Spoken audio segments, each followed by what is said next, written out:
microphone. Thanks, Phyllis. We'll go ahead and call to order a regular meeting of the Planning Commission for the Town of Superior. Maybe we have the roll call, please. Chairperson Jim Sawtelle. Here. Vice Chairperson Robert Momarts. Here. Commissioners Phyllis Harden, Jerry Melia, Here. Bob McCool, Here. Jason Reese, Here. Lisa Ritchie, Here. Anthony Stewart, Here. Steve Whitty, Attorney Hillary Graham, Here. Planner Stephen Williams. Here. Okay, thanks, Phyllis.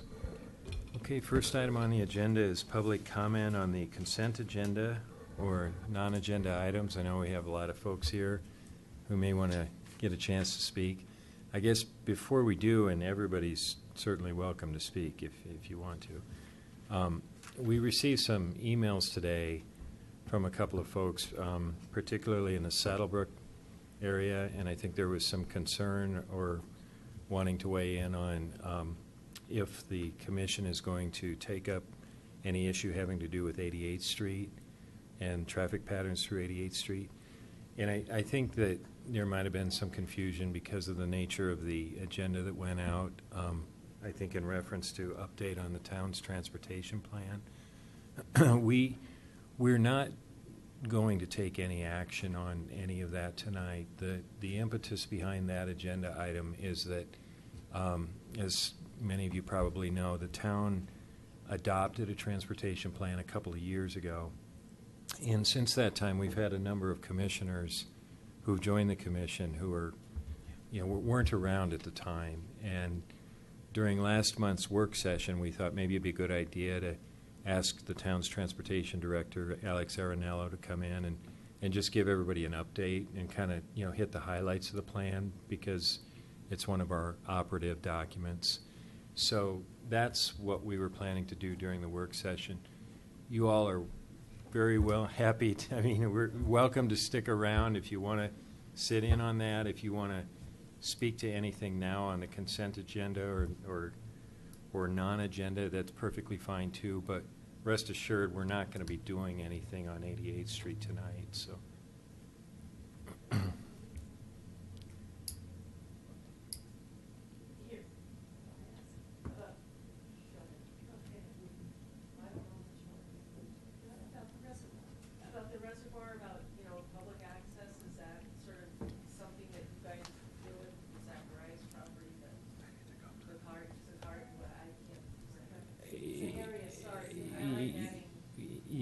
Yeah. We won't be doing anything with that tonight other than just from an informative standpoint. I looked at the transportation plan again today just to kind of refresh my memory on it. And I don't think there's much in there about that particular area that I think concerns you folks. But we aren't going to take any action on anything like that tonight. So I just didn't want you to have to sit here for a couple, 3 hours and hope to, right? So you probably have other things to do. No planning on the proposed building on that site or anything? Not tonight. If there's anything that comes up, it'll go out. There will be public notice and opportunity to be heard and all of that. So you'll certainly have a chance to sound off. But I don't want to discourage you if you want to talk about it now. Okay.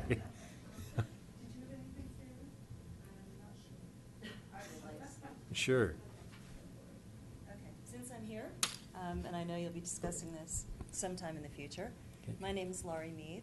I've been a resident of Superior since 1997 when I bought an original Rock Creek house on Bristol. 3 years later, I bought a house on Castle Peak. So I went through construction and development. I went through Tyvek, construction debris, the beeping, beep, beep, beep, and the pounding of the caissons into the street, into the ground that shake the ground and scare the pets that we have. I also went through the migration of animals, mice and snakes, as their land was developed across the street from me, move into my house. And I was hoping that 5 years ago when I bought a townhouse in Saddlebrook that I wouldn't have to go through that again. But I understand from people you are planning to possibly develop that land with apartments.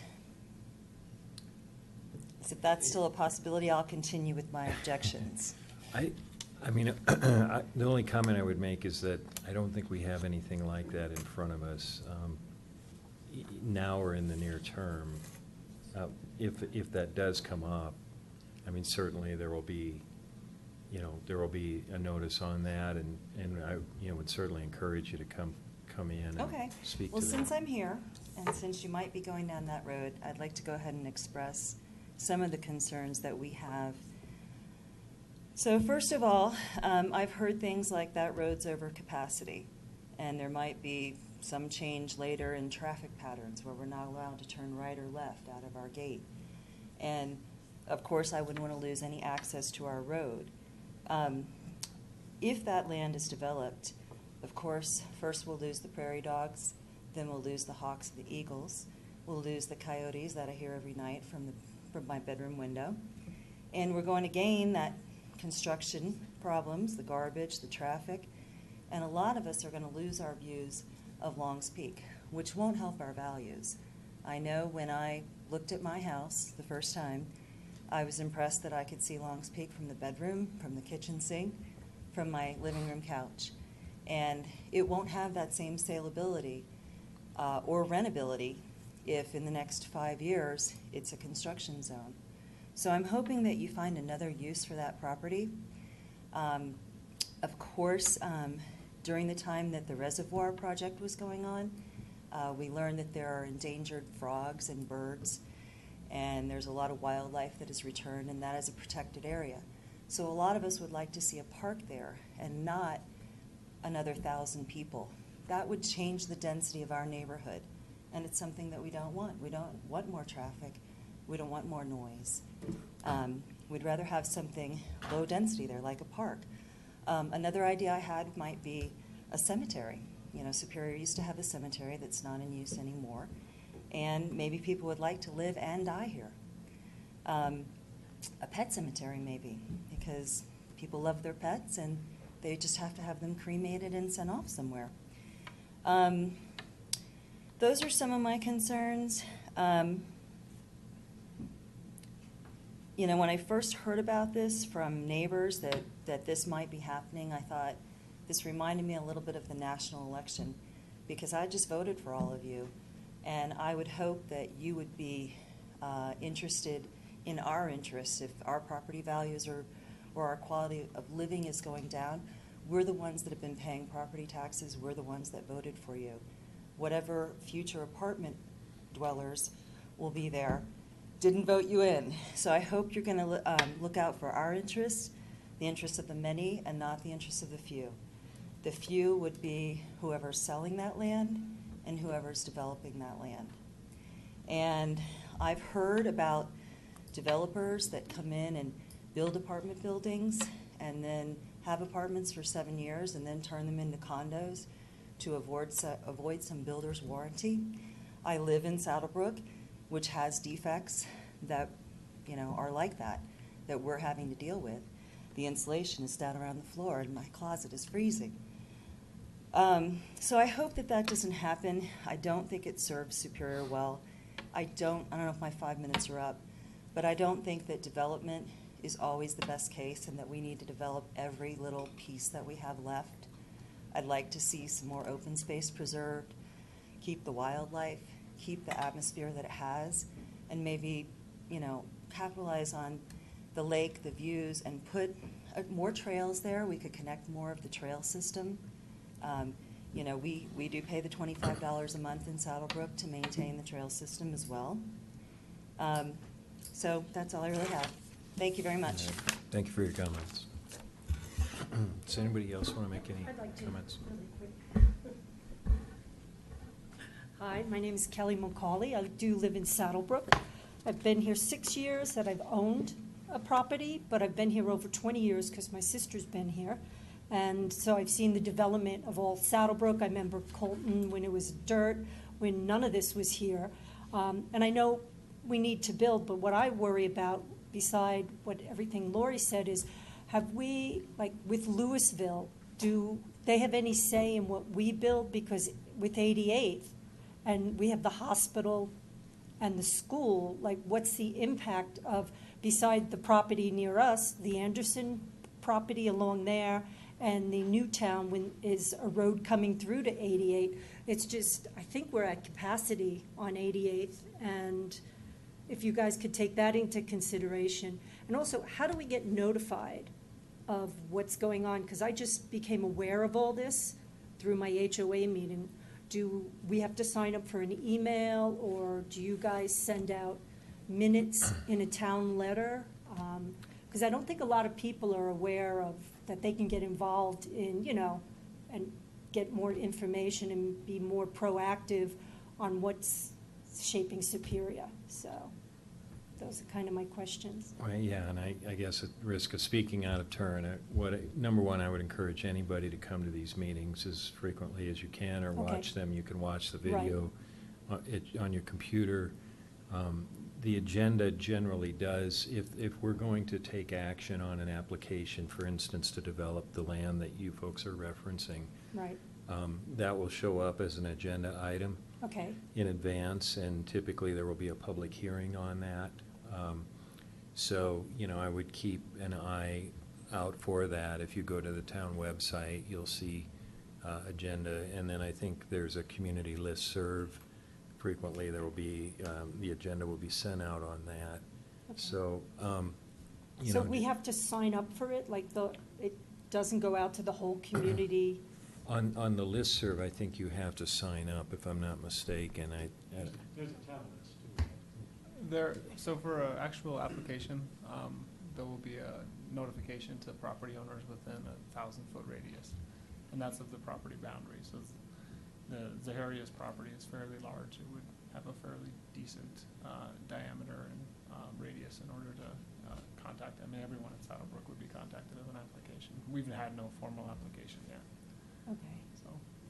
all right, okay, great, and thank you for. If I can also check Yep. with talk to the town board members. You have we're the planning commission. Right, but right. The town board members they're very approachable, and Right, I did I know. coffee with the trustees the Yep. other day. that's a great way to go. I'm just finding out about all this. I've been kind of a little slow on the being involved, which I do want to be involved more, and also to get the rest of the community to know on different projects that, everything that's going on.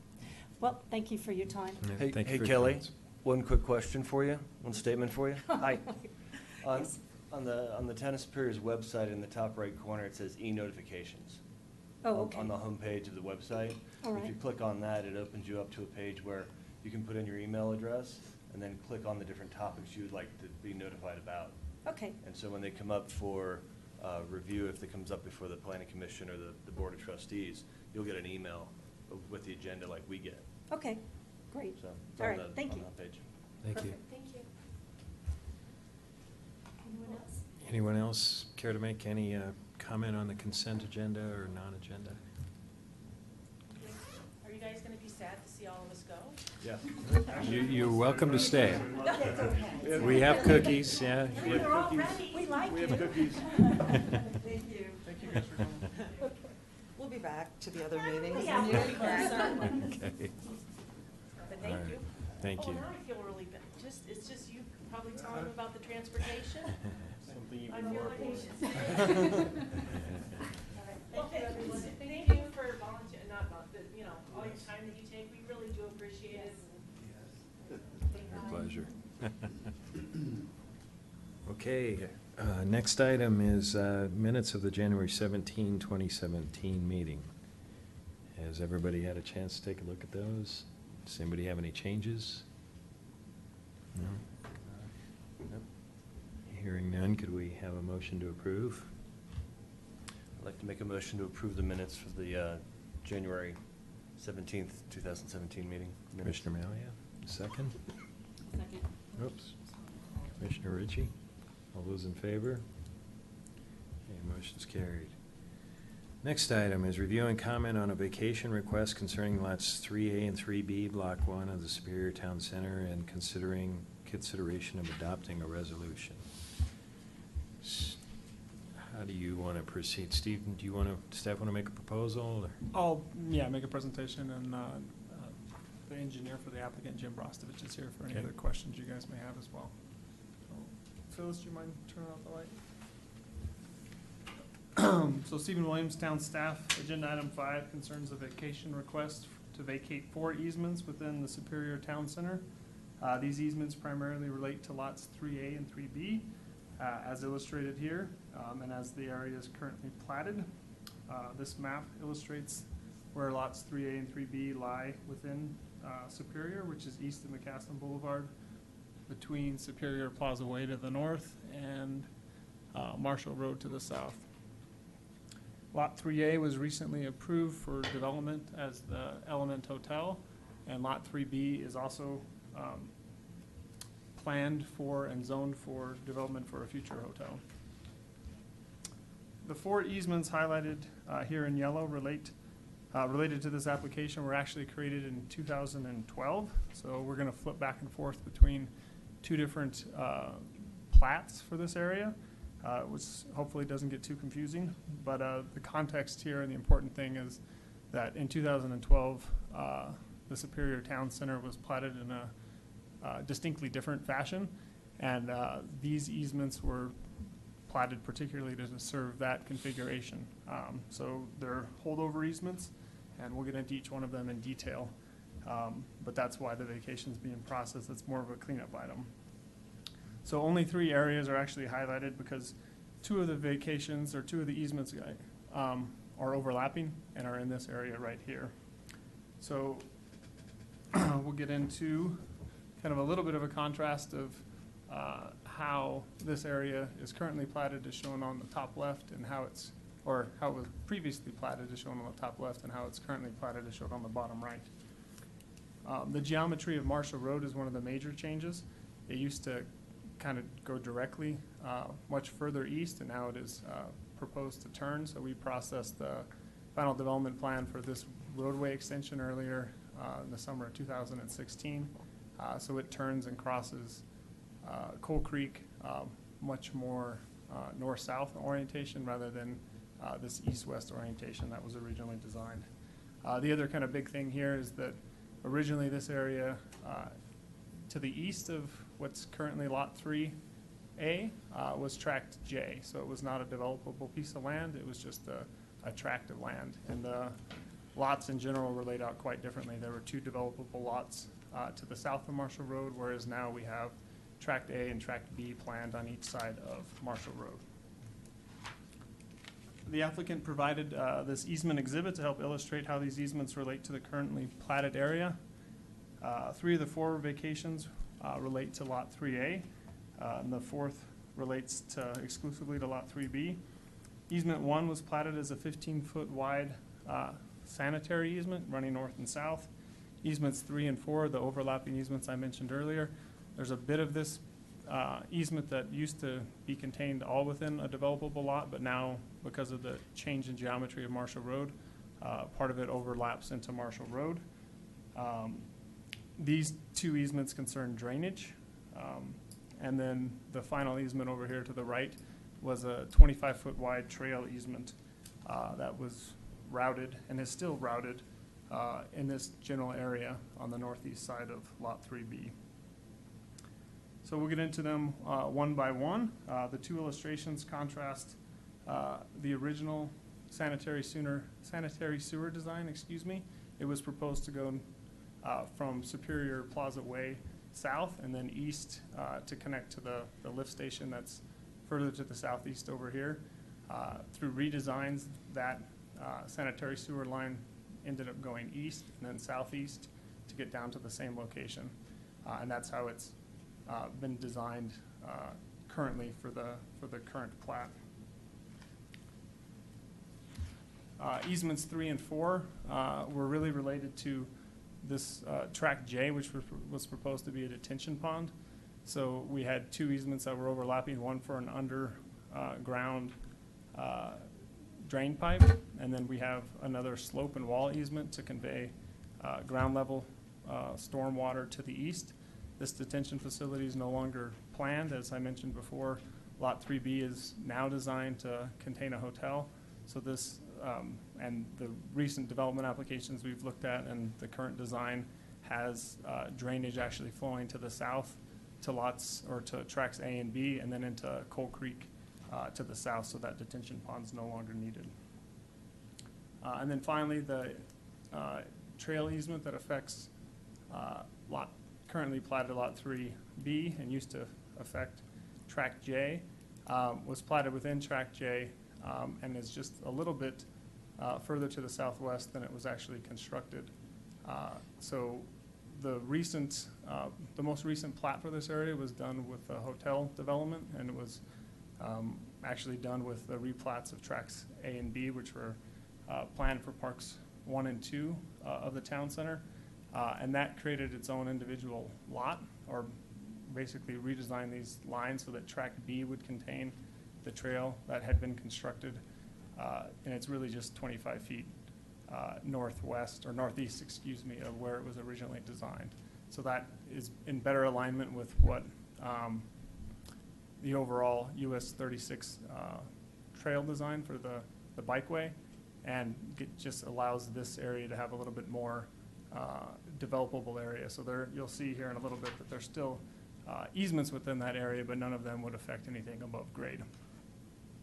So this is the illustration that kind of shows what new easements were established for the hotel lot, the Element Hotel lot. So we still have access and utilities circling the parcel.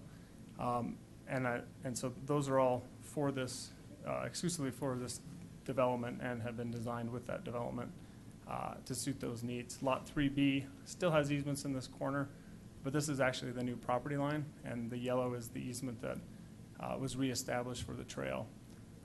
There's the sanitary sewer line easement that's still in this area, but it's below grade and wouldn't affect, you know, something like parking being put in here. Whereas if a trail easement was here, it would limit the parking potential for a development like a hotel. For the town board to approve a vacation request, Article 16.9.10 requires that the following criteria be found to be met. The first one is just that the platted easements are of record with the Boulder County Clerk and Recorder, and that was done in 2012. These are just kind of holdover items that never got vacated through, I think, 4 subsequent replats of this area, or replats of the town center. And that's what we're doing here tonight.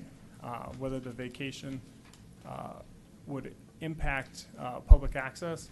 And in this case, there's only one vacation that actually affects access, and that's that trail easement, and it's been reestablished, so we're not denying any public access through this process. And then the third is whether or not the vacation is consistent with the comprehensive plan. And the comprehensive plan doesn't necessarily directly address vacations, but it does directly address the town center. And just like the town center is in compliance with the comprehensive plan as being in line with the vision that the comprehensive plan outlined for the Superior Town Center, this vacation request is accomplishing that too. So staff is recommending approval, and I'm here to answer any questions you have, and so is Jim. Thanks, Stephen. Anyone have any questions? No? All right. Jim, did you want to speak to any of this, or are you just here for questions?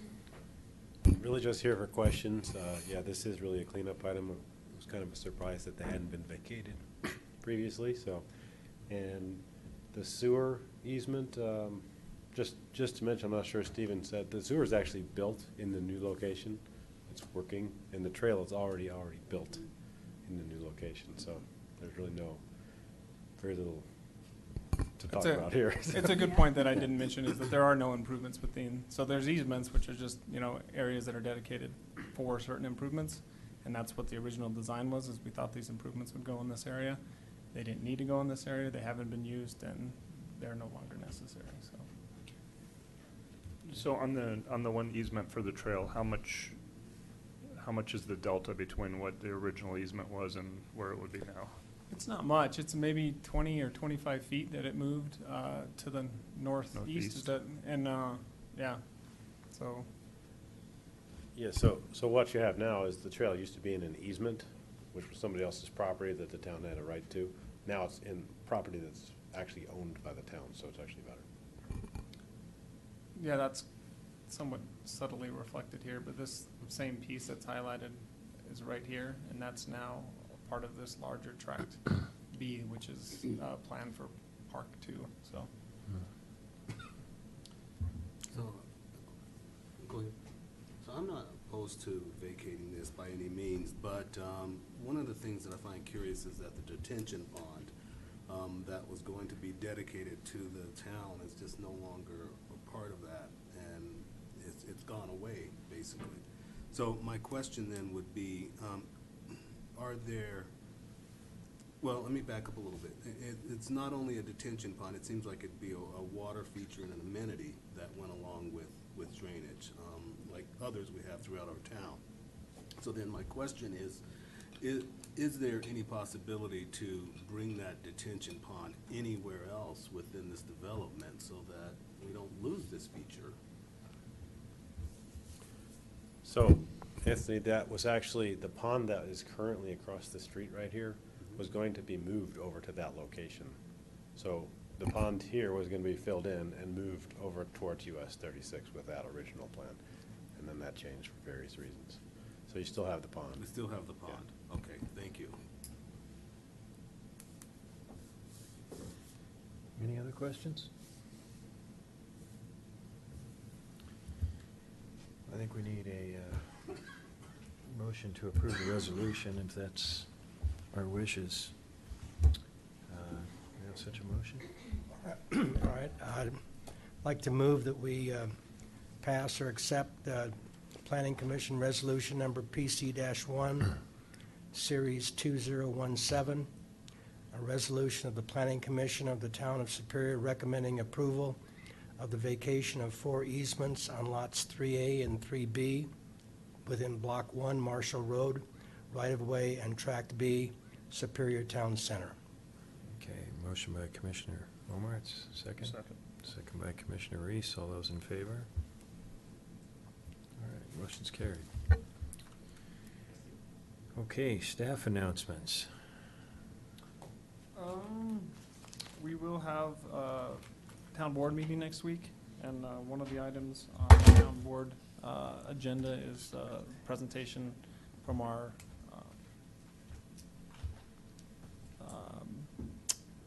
Parks and Recreation and Open Space Department on a concept or kind of a design plan for the Tract H. So if you guys wanted to attend that meeting, and Tract H is the area that's separating the town center from Coal Creek, or Rock Creek, excuse me. So it's kind of the buffer discussion that got brought up last year. The direction was for the staff to come up with a design for that and to solicit comment from town board before we go to the next step of having a final development application, which would obviously come back to you guys. But if you wanted to be party to that initial discussion or wanted to come and listen and comment, you're more than welcome to be at the meeting next week on the 13th. So, Is this the buffer strip that's in between, right up there by the gated community? Where correct, there was yeah. some concern So about disturbance? It's called Tract H, and it is, I mean, I can bring up an illustration if you want, but yeah, it's that same exact Okay. area, so. Okay. Anything else? We will have another meeting on the 21st, if all goes as planned. We'll have another development application. It's an amendment to Final Development Plan 1, Phase 1. It's Main Street, and it concerns landscaping and sidewalk changes. So that's supposed to come in Monday, and we'd send it out for review. And I've already done an initial review of it, but the revised application is supposed to come in. So that would be scheduled for the 21st. All right, thanks, Stephen. The only other thing I had was to welcome Commissioner McCool back to the Planning Commission. It's good to have you back, Bob. Thank you. Glad to be back. For those who weren't on the commission when Bob was on before, I think you were on for 4 or 8 years, 4 or 6 years. Yeah, so he's a Wow. veteran. He's a veteran, so good to have you back. Thank you. So, I guess with that, we can go ahead and adjourn the meeting. and call to order the work session of the Planning Commission. And Alex, thanks for coming in after hours. We appreciate you doing that. No problem. Alex Arnone, Director of Public Works. And I think you asked for an overview of the transportation plan. As you recall, we probably discussed this back in December of 2013, something like that, and I think it was finally adopted in the spring of 2014. So I wanted to, for the new members, give you an overview and kind of bring you up to date on some of the things that occurred after the plan was adopted. This is just this is a table of contents. I put this up here just to show you what the plan is composed of. We have an overview section with some background on Superior.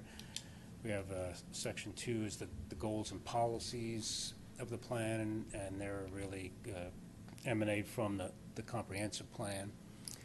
Then we have a whole data section on the existing transportation network, the street network, traffic volumes, land uses, and so forth. Section 4 are the traffic projections, looking at the parcels that are going to be developed, what traffic that would develop, how that it's assigned to the network, what some of the through traffic would be. And so we have land use forecast for 2035. And based on that, we classify the transportation network.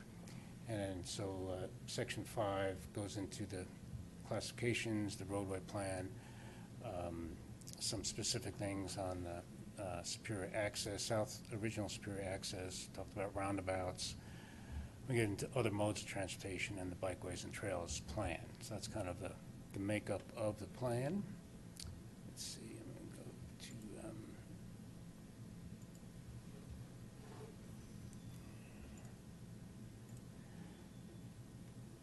so what I did here, I took excerpts and I just wanted to give you some updates on where we stand on some of the goals and policies and the various elements.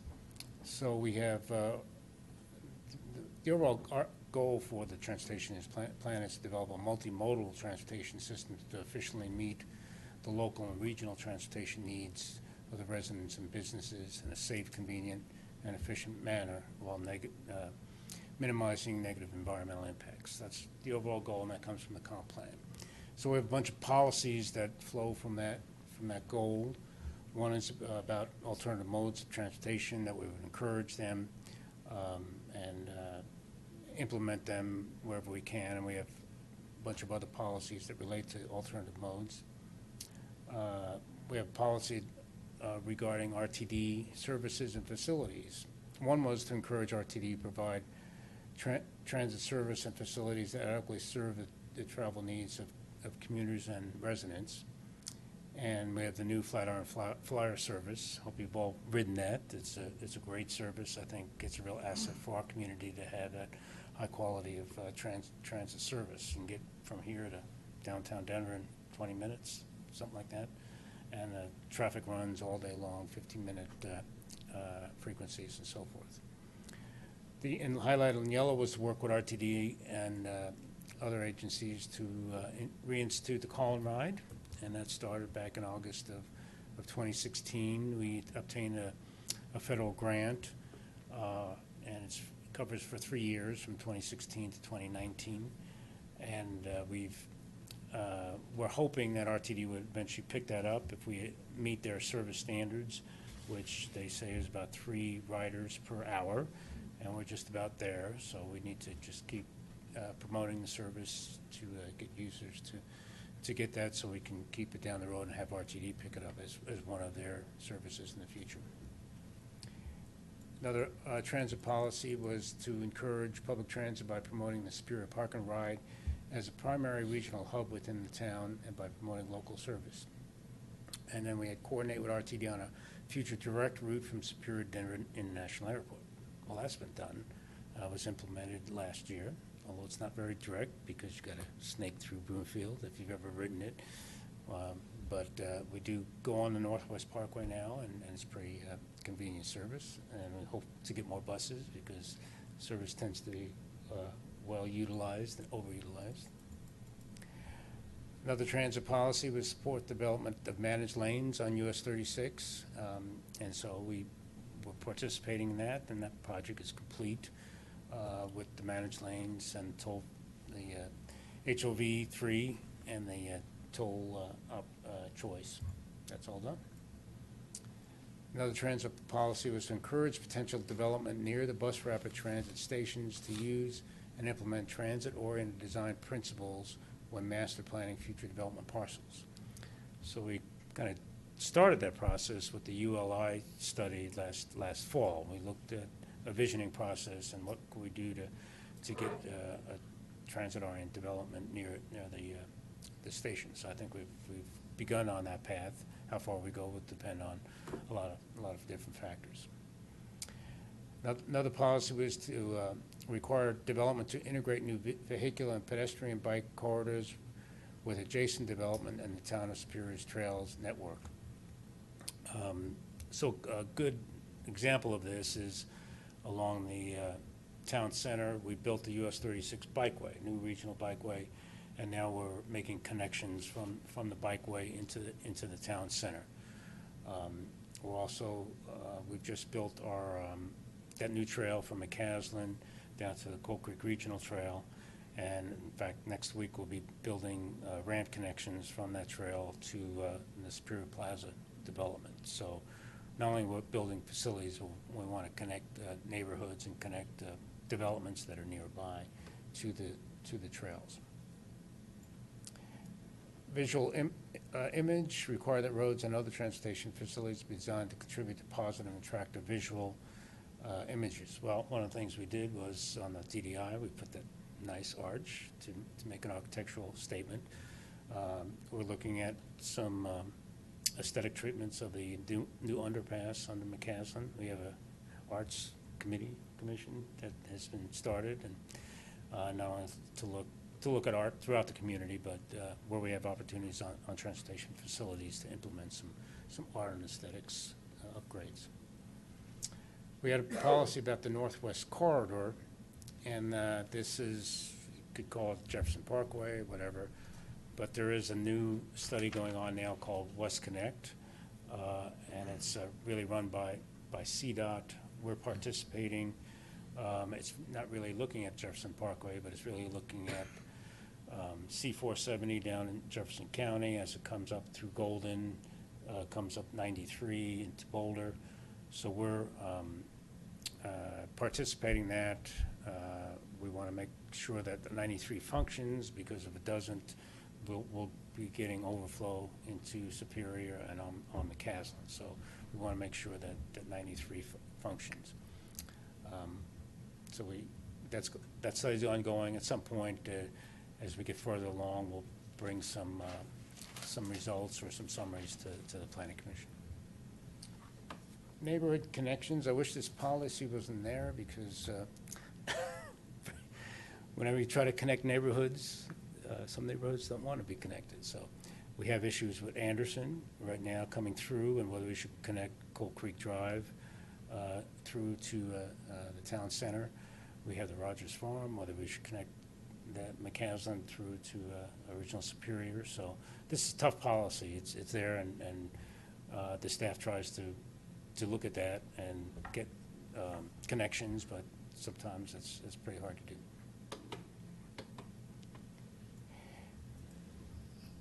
Traditional neighborhood design, we've implemented a lot of those principles within the town center. Development along McCaslin, looking at landscaping and good pedestrian bicycle circulation.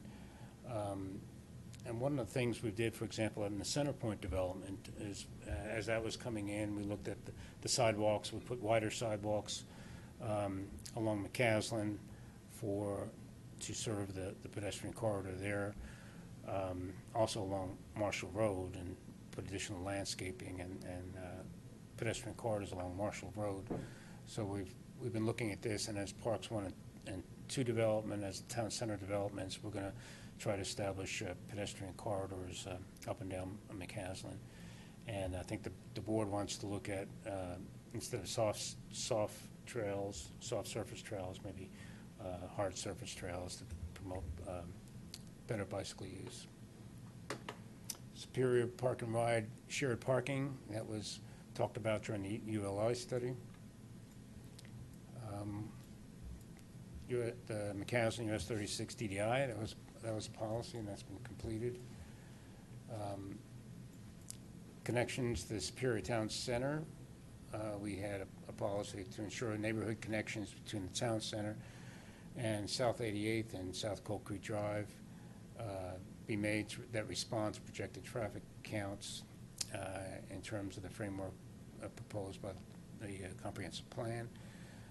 So you'll be seeing some of that as Anderson comes forward and Saharias comes forward. We're trying to implement those plans and do it in a way where we can make the connection but not have a real through street that encourages a lot of development, really make more of a neighborhood connection than a lot of cut-through traffic. So you'll see all that.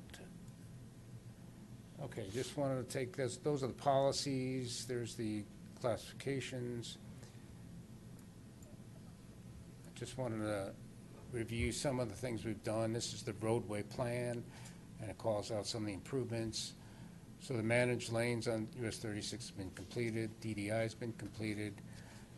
We called out for capacity improvements at the Marshall-McCaslin intersection. So we've implemented a triple left, eastbound triple left, double left turn lanes on McCaslin in north and southbound directions. We are right now studying adding a third northbound through lane that's missing there now to see if that can be implemented this year. The two roundabouts, the internal roundabout in town center is complete, and we're constructing, obviously, we're constructing the new roundabout on McCaslin. You might remember Campus Drive. That was on the plan, a special write-up on that. We've been having discussions with Louisville about funding a preliminary engineering study for that, so we can establish where it would go, how much it would cost, and so forth. So the study could occur this year, depending on whether Louisville agrees to participate.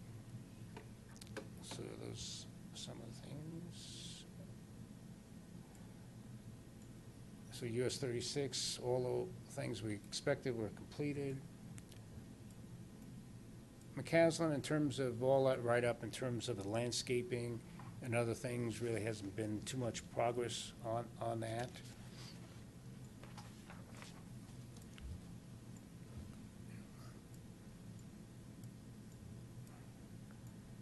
Marshall Road. So on 88th Street, in yellow, it says future improvements include the addition of curb gutter and sidewalk along the east side. So as Saharias came in, we worked with them to try to make sure that those were designed, and we actually looked at a potential median on that. One of the things that came out of that discussion, we had a Transportation Safety Committee meeting in December. One of the comments we had was we should be looking at 4-laning 88th.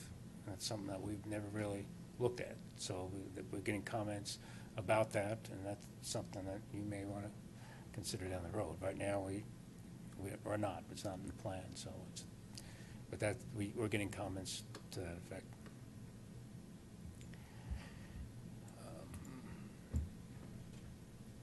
And then South Cold Creek Drive. Again, South Cold Creek Drive is a very wide road. It was planned as a 4-lane arterial going through there, or a 4-lane major collector. We don't really need that wide width, but the plan does call for connecting into the town center, and we'll be looking at that as Anderson's proposal has been submitted now, and so you'll be seeing how they plan on connecting. And that's been a bone of contention with the neighborhood as well. Campus Drive, there's a write-up on Campus Drive. And again, we may have design work in 2017.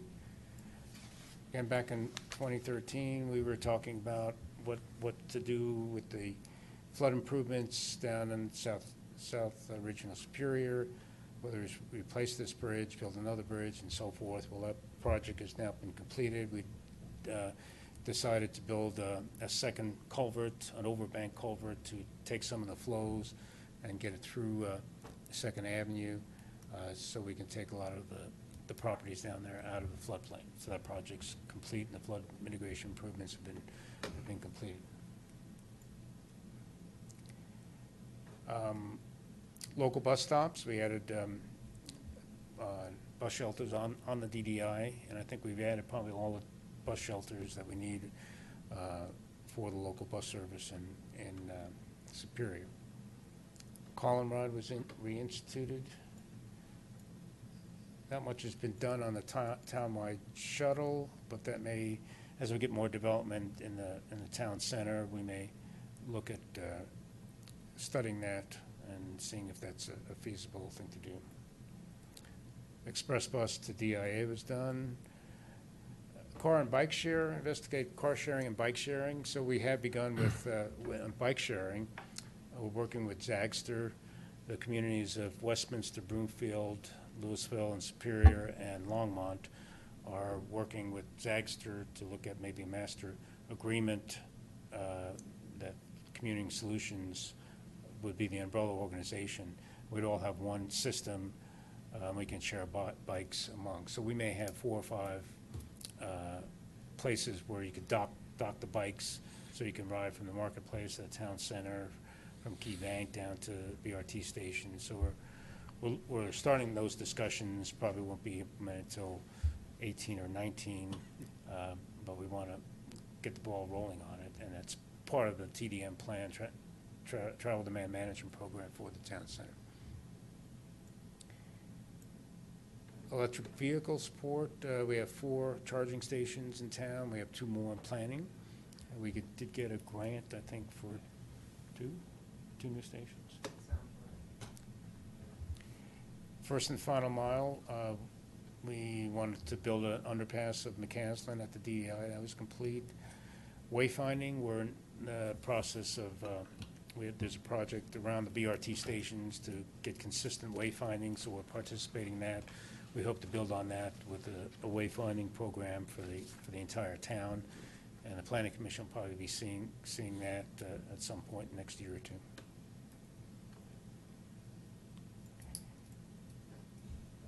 Bus and bike shelter, that's actually going to start construction at the BRT station in a couple weeks, so you'll be seeing that happening soon. So 3 years, we made some progress. So happy to entertain any questions you have and where we're going from here. Just a note of appreciation. When you forget all of the things that you've actually gotten done over here in the last few years, and I think this was really helpful just to see it kind of documented in this plan, and that was really helpful. So yeah, I don't necessarily have any questions, I don't think, but. I too think it's impressive to look through this and thinking that this was revised in 2014, and to see how many major items that were completed on this list. I think it's tremendous work on your part in the department and in just the town. And I'm wondering, is it time, because you're starting to see a lot of the larger things going on here, is it time to start revisiting the transportation plan and getting you more work to keep Alex busy? Yeah. No, but it's very impressive. I do have a couple of questions. On the DDI, it was a major pain for a lot of people during the entire process, and we heard a lot of negative comments and everything, but now that we're pretty far into having it completed, what are the successes? Can you give us any statistics or just thoughts on your side that can give us? Well, recently, you haven't been on TV. I've been on TV a couple times. We just did an evaluation of accidents for 2016, looking at how the accident performance was compared to not construction, because we had a lot of accidents, but pre-construction. And the most exciting thing is there were no injury accidents on the DDI or at Marshall McCaslin last year. And prior to that, before in the 2011 to 2013-14 period, we were averaging 3 injury accidents a year between Marshall McCaslin and the 2 ramp intersections. So that's really encouraging that we are not having the injury accidents we had before. And I attribute that to the fact that we have slower speeds, and we've reduced a lot of the conflicts, even though there's the left turn yields are, different for people, but by and large, they're going slower. And overall accidents are down about 36% last year compared with the pre-construction period. So that's real encouraging, and we had hoped that we would have accident reduction. When we started this thing, there wasn't any history. I mean, it was only a handful when we started planning, and there was illusions that, it was safer, but no one really knew. And now we have a good track record that it does appear to be safer. And by and large, the accidents that we've had are rear-end collisions, side sway, changing lanes. They're not the real high angle, high-speed accidents that we've seen in the past. So far, the results have been very encouraging. The traffic lights, I'm still not real satisfied with the timing of the traffic lights. We did get a federal grant for an upgraded traffic signal control system. So I'm hoping that when that comes in, we'll be able to do a lot more and better work with timing traffic signals. So, no, I'm real encouraged. I think from what I've seen, things flow pretty well. The one in terms of traffic issues that I've seen are on weekends where we get all this traffic coming from Louisville, and we have the southbound right going to Marshall, backs up, and it backs up through the crossover intersection. So I've seen that occur a couple of times. So we may have to implement a double right or somewhere to get more capacity on that right turn going to Marshall. So, what do you guys think? What have you still get negative comments? Or? No. Okay. Not at all. It's great. I will say, coming out of Original Town too, we're backing up, making a left here, and you're like stuck in the intersection. That happens. It's noticeable. I mean, it's enough, coming out in the morning sometimes, depending on the time. Coming off, off Marshall Road left onto McAdam, that's somehow there's too much traffic filling up the queue. Have the light, and then we get the left turn, and we shouldn't turn, but we do. We just go sit out there and wait for it to. We know it's going to open up, but. And I think the timing, I still haven't gotten the timing right. Yeah, but other than that, it's been great. And I've also had several people who have visited, and I've had them driving, and I would just be sitting in the passenger seat, and they would be coming up to it, and I was like, all right, so something you may never have experienced before, I'll guide you through it. And when they go through it, they're like, that is incredible. And so it is. It's very, a lot of people from out of town see it and think that their town should implement it. They're like, oh, we've got the perfect intersection for this. So, so excellent job. Electrical vehicle charging stations, I see you've got 2 more. I just happen to notice that there's quite a few electric cars in town now, and yes. Not because I own one, but no, I was happy to see that. There are times that I get to a charging station, there'll be 4 cars sitting there, and which is great, and so it's very appreciative that there are 2 more charging stations coming up. So, and then the 88th Street, we've got a lot of comments coming in on that. And do you have any statistics on like the current capacity versus what the usage? I mean, have you guys done any reporting on or testing on 88th? Yeah. So, right now, 88th is only 2 lanes, and one of the issues we have is there's no turn lanes. So we have Shamrock and Waldona both have side streets, and so when you're making a left turn lane, you're backing up traffic. So the current capacity is about 12 to 15,000 vehicles per day, and the current volumes are about 10,000.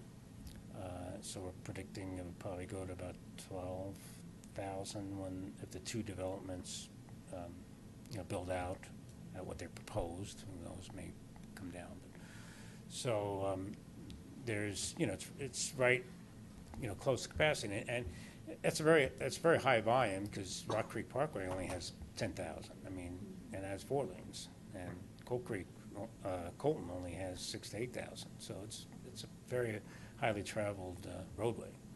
And so we need to do something. And the other thing is the road's falling apart, so I need to upgrade it, but I don't want to upgrade it without making improvements. So I'm hoping that if development comes in, we can get them to pay for at least their share.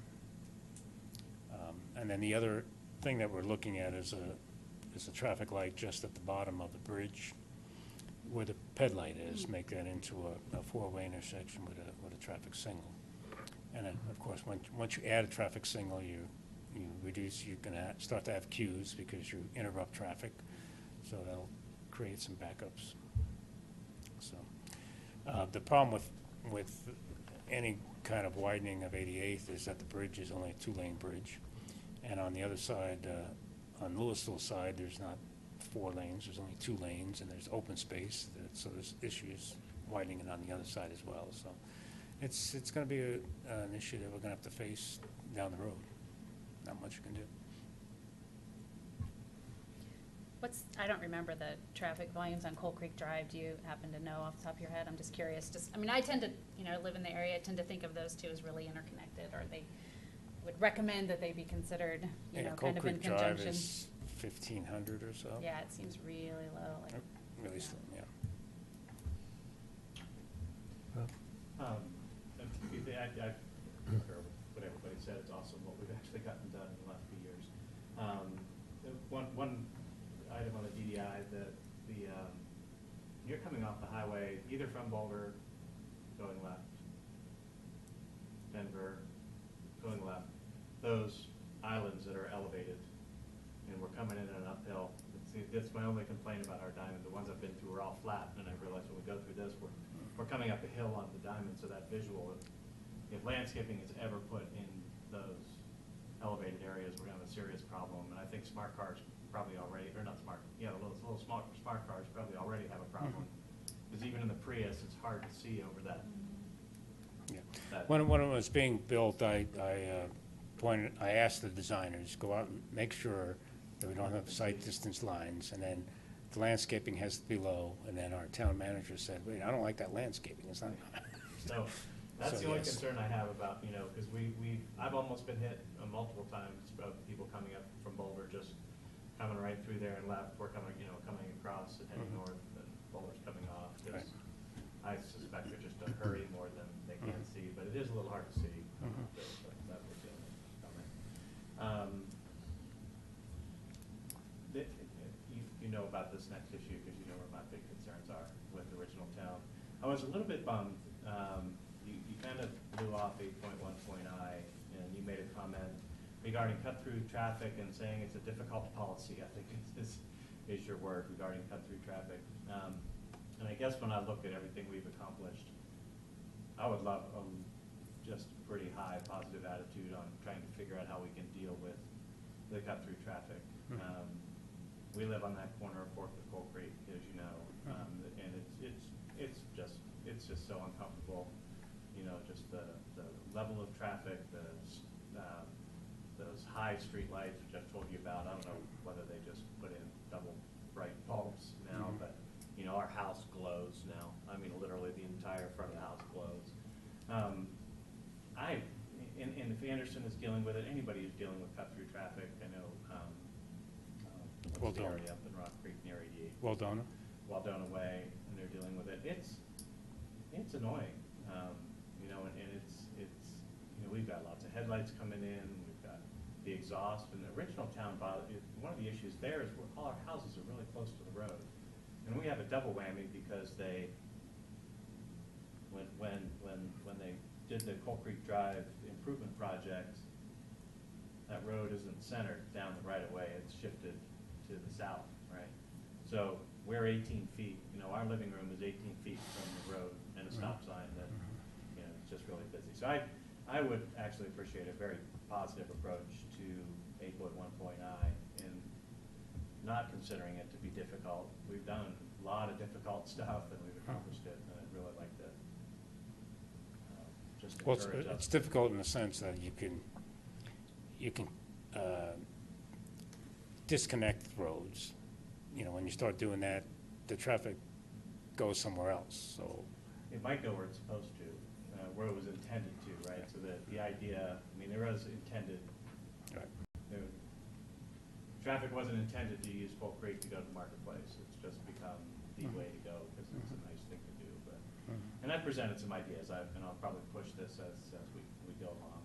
And then the other piece, you kind of slipped by or blew by, and I don't know if this has changed a bit, but, you know, the section on the proposed roadway classifications. It's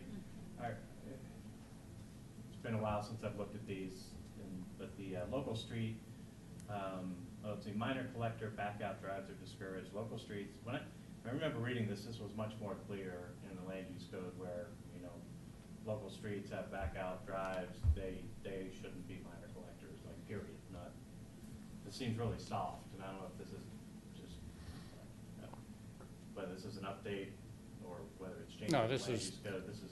This has been here, this was in the 2014. transportation plan, yeah, it's Okay, 'cause 2014. this has been softened a lot, and I mean, I know for those of us who live on streets where there's cut-through traffic, we don't want them to become minor collectors, we don't want to back-out drives are discouraged. You shouldn't have a minor collector with back-out driveways, right, people, I mean, that was really pretty firm in, if I recall correctly, in the code before, so, I'm not sure if I'm missing something, I probably missed it when it first got put in, but, again, those of us living on a local street that are dealing with the issues, we don't want to see our You'll deal with streets it. becoming minor collectors, right?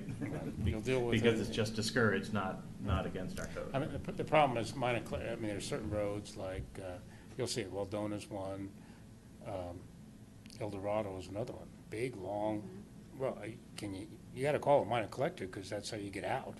Yeah. And it's long, and what are you gonna do, to actually design that, because there's so many, you know, back out driveways on that.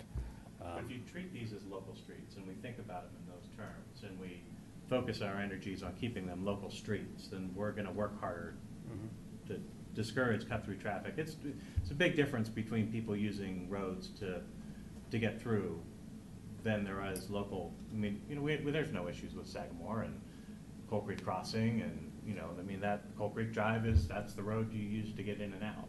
But when we don't have a mechanism to say, look, this is a local street intended for local traffic, now it's a minor collector, and now anybody can, you know, we don't think of it in terms of protecting the local street.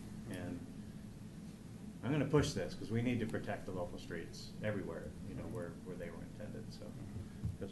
Just some comments Sure. and food for thought, and, you know where I'm at. And on the other hand, you have something like Coal Creek Drive that was designed, and now if you don't connect it, well, people are gonna use local streets, and you're gonna have higher traffic on local streets if you don't connect the collector that was designed for it. And I agree that we need to do things, and sometimes the traffic volumes are there, so what can you do to minimize make it more livable for the people who are there, and accommodate some of the traffic that needs to use it. I'll leave it at that for now. Any other comments, questions? I'm going to open a can of worms then, Alex, and say, you know, thank you for your presentation. Yeah, absolutely. And agree that there has been a lot accomplished in regards to this plan. However, looking forward, what do you see some of the challenges being, or some of the obstacles you'll be faced with? Well, we're gonna be, you know, McCaslin, you know, things are gonna be happening on McCaslin. I mean, traffic's gonna continue to grow.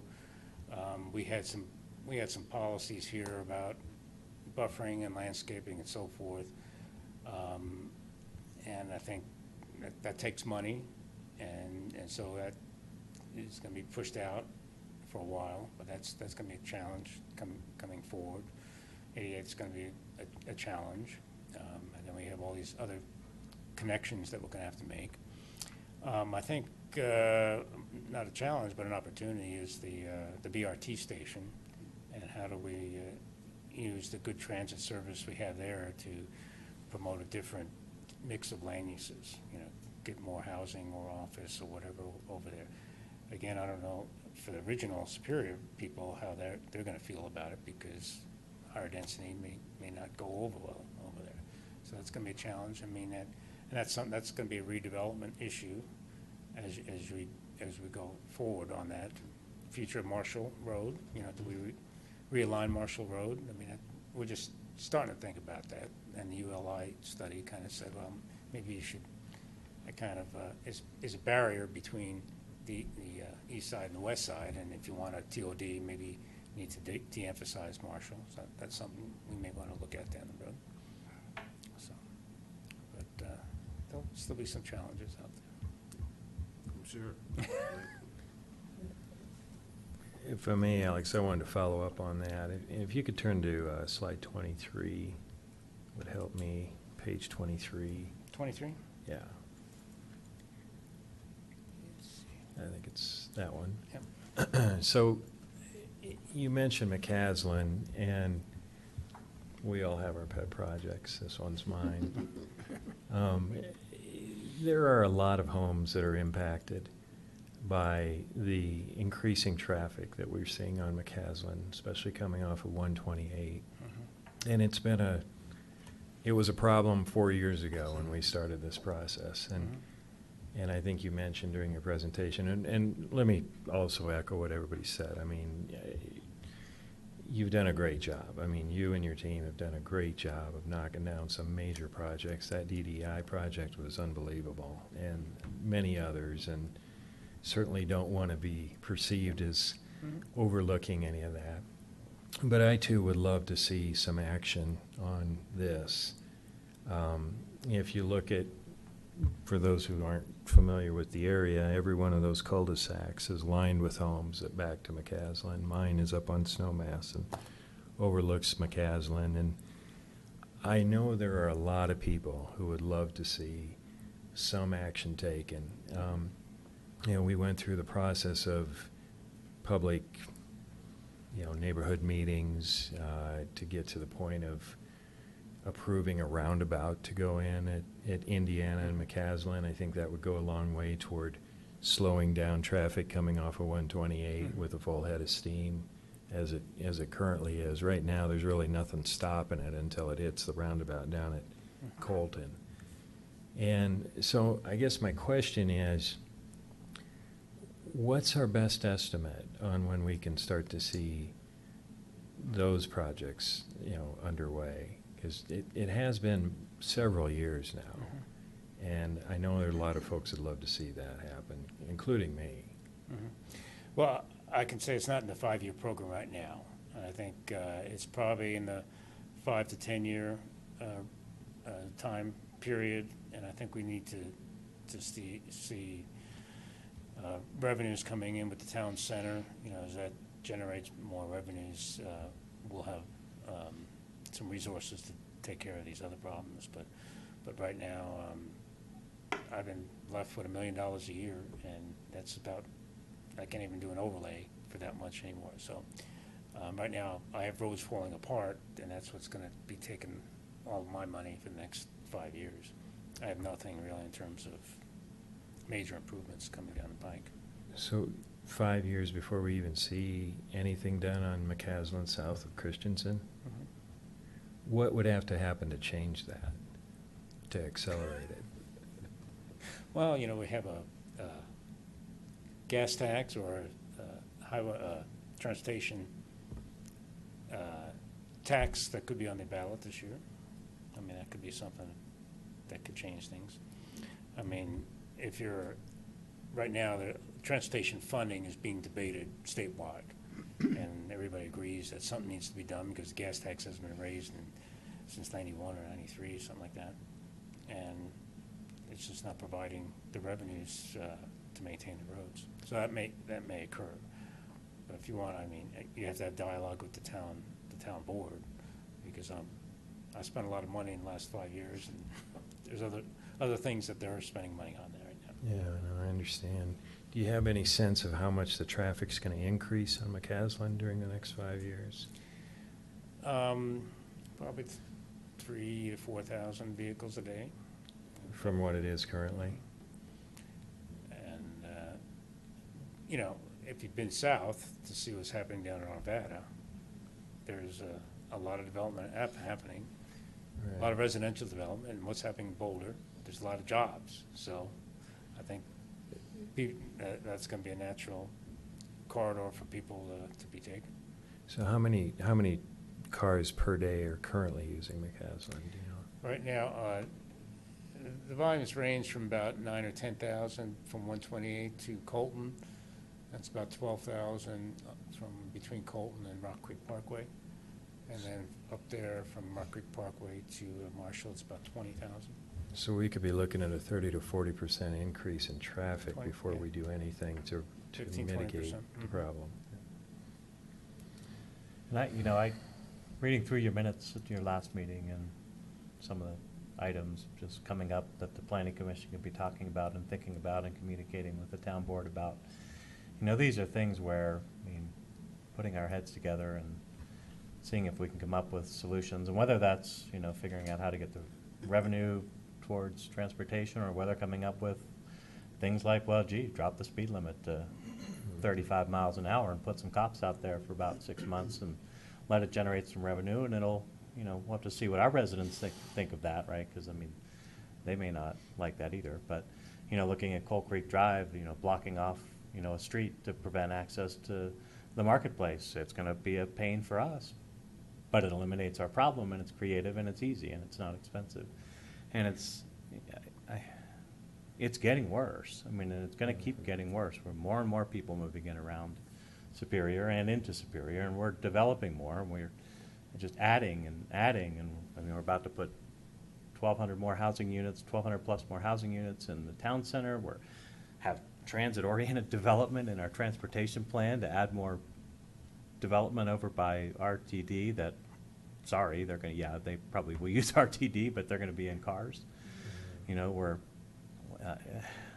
It's just going to keep coming. So these are the things that one of the reasons I wanted to get back on to the planning commission was just to see if we can just be a voice of 7 appointed officials to speak up and say, look, we live here, we're getting a little tired of some of this stuff, and can we come up with some creative ways to do it? And because I get it, he doesn't have millions of dollars to go fix all the problems, but maybe there are things we'll tolerate that we can try and see if it, eases things.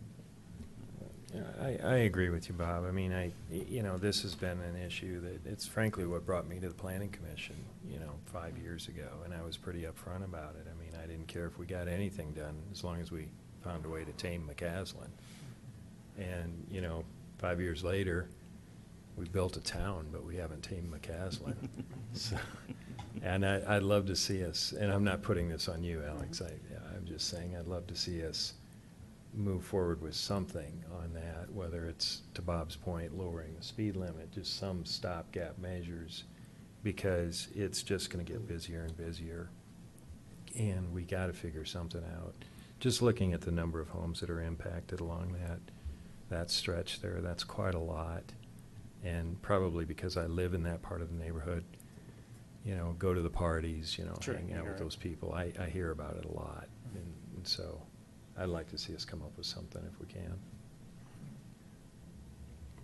Anybody else have any comments, questions? I think one thing that's, I know you guys have gotten a lot of negativity regarding that, the island, right off of the Starbucks on Rock Creek Circle with the 3 boulders and stuff, but I think it slowed cars down coming through there. Some of them don't slow down, and they pay the price, right? Mm-hmm. And so I think that those are, I don't know what the cost is for something like that, but, it's definitely something that they are, that, it seems like you've implemented one, and the opportunity to implement others is there. So I think that's an option that could be used in both situations. So. I think when we have when we're rebuilding roads and we have an opportunity like that, it's very low cost to put something like that. Right. And I was kind of disappointed that we had started having accidents over there. What's the feeling? Should we take it out? What's that? Should we take it out? No, Okay. no. Seriously, I talked to a lot of my neighbors in the area, and they like it. But I see stuff on social media, people complaining about it, and they're the ones that probably slid into the curb and then bounced off and hit the rocks instead of coming on to oncoming traffic. So the rocks may have saved bigger issues. Right. Additional signings coming anyway, if that does anything. Yeah, just also note, I mean, I think we all, we're all really acutely aware of kind of our individual neighborhoods and recognizing, how you're applying, I think, the policies in 8.1.I, I believe it was. Those of us that I think are living in areas where we're actively planning new connections, 88th Street, Coal Creek Drive on that side of town.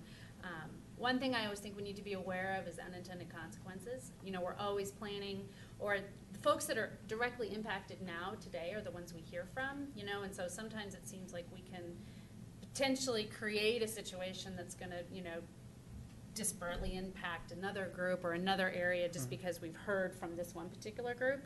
So, and that's that tricky thing where you've got to get creative and coming up with these solutions so that we're not just shifting these impacts, okay, well, now we don't have it here, but now everybody's over here. And so I think that's something that you have your hands full, certainly, with thinking through those new connections. But, at the end of the day, I mean, I think these policies are in here for a reason, and I think, connections are good for our community, and we need to make sure that we're keeping connections and putting them in appropriate places and thinking through those impacts. So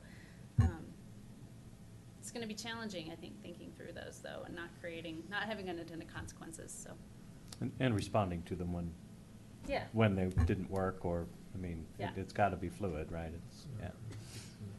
I agree. Anybody else have anything for Alex? Well, thanks for coming in, Thanks, Alex. Alex. We appreciate it.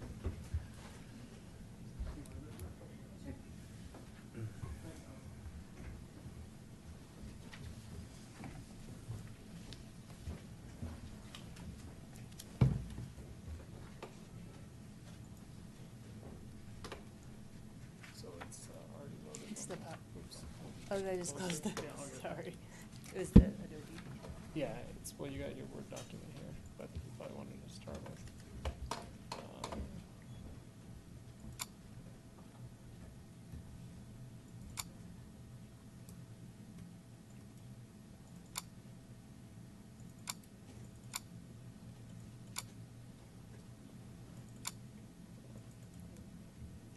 Sure. Right, I know you're going to be as excited about this as you were about traffic.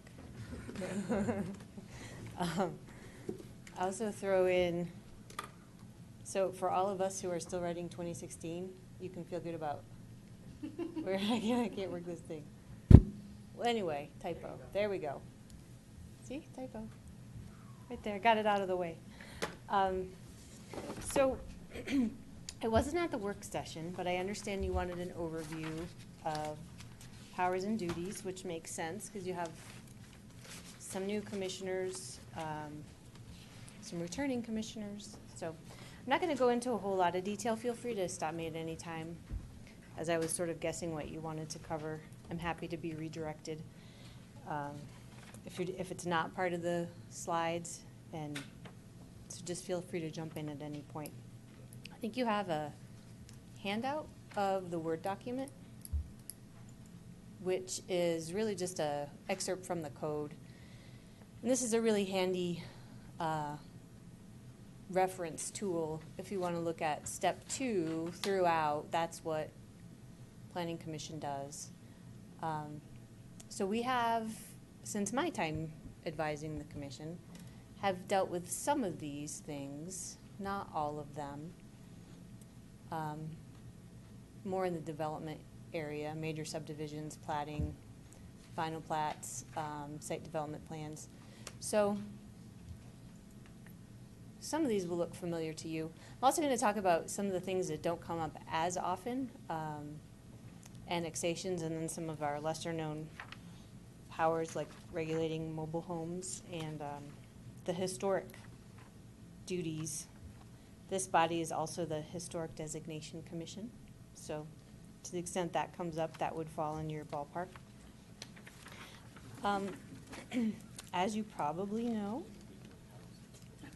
This is a 9-member board, mandated by statute as a statutory town, also required by the code, and you serve 4-year staggered terms. You're appointed by the board. You have to be residents. Let me get back to, thank you for your eyeballs reminding me. Here we go. You don't get paid, and you may not hold any other town office. You can be removed for neglect of duty or malfeasance in office, so better be good. And the Planning Commission, with board approval, can appoint employees and consultants. The first few slides here are related to Chapter 2 of the code, and I kind of view those as the organizational and aspirational elements of your commission. They tend to be big picture, and then the nuts and bolts really come in Chapter 16, the land use code, which you've been regularly applying. But this kind of gives you the higher elevation view. You're actually the primary body for the comprehensive plan, and the latest comprehensive plan was in 2012. I can open that or not. There we go. It's a 2012 plan. It calls for updates every 3 to 5 years, and I don't know enough about your work plan to know whether one is in the works. It's not currently, but that direction kind of comes from Planning Commission and the town Oh. board, so yeah. Okay. So, but Well, it doesn't look like we can look at so it. not- I can probably pull it up separately if you want me to. I wasn't going to spend a whole lot of Okay. time on it. It's a huge document. As those of you who were involved in the 2012 version know, and quite a few of you were.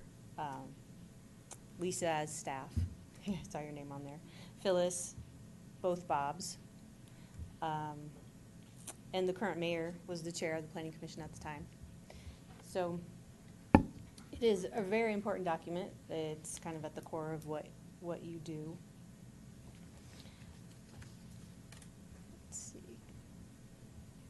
And Stephen, I don't have a sense of whether there's a need to update.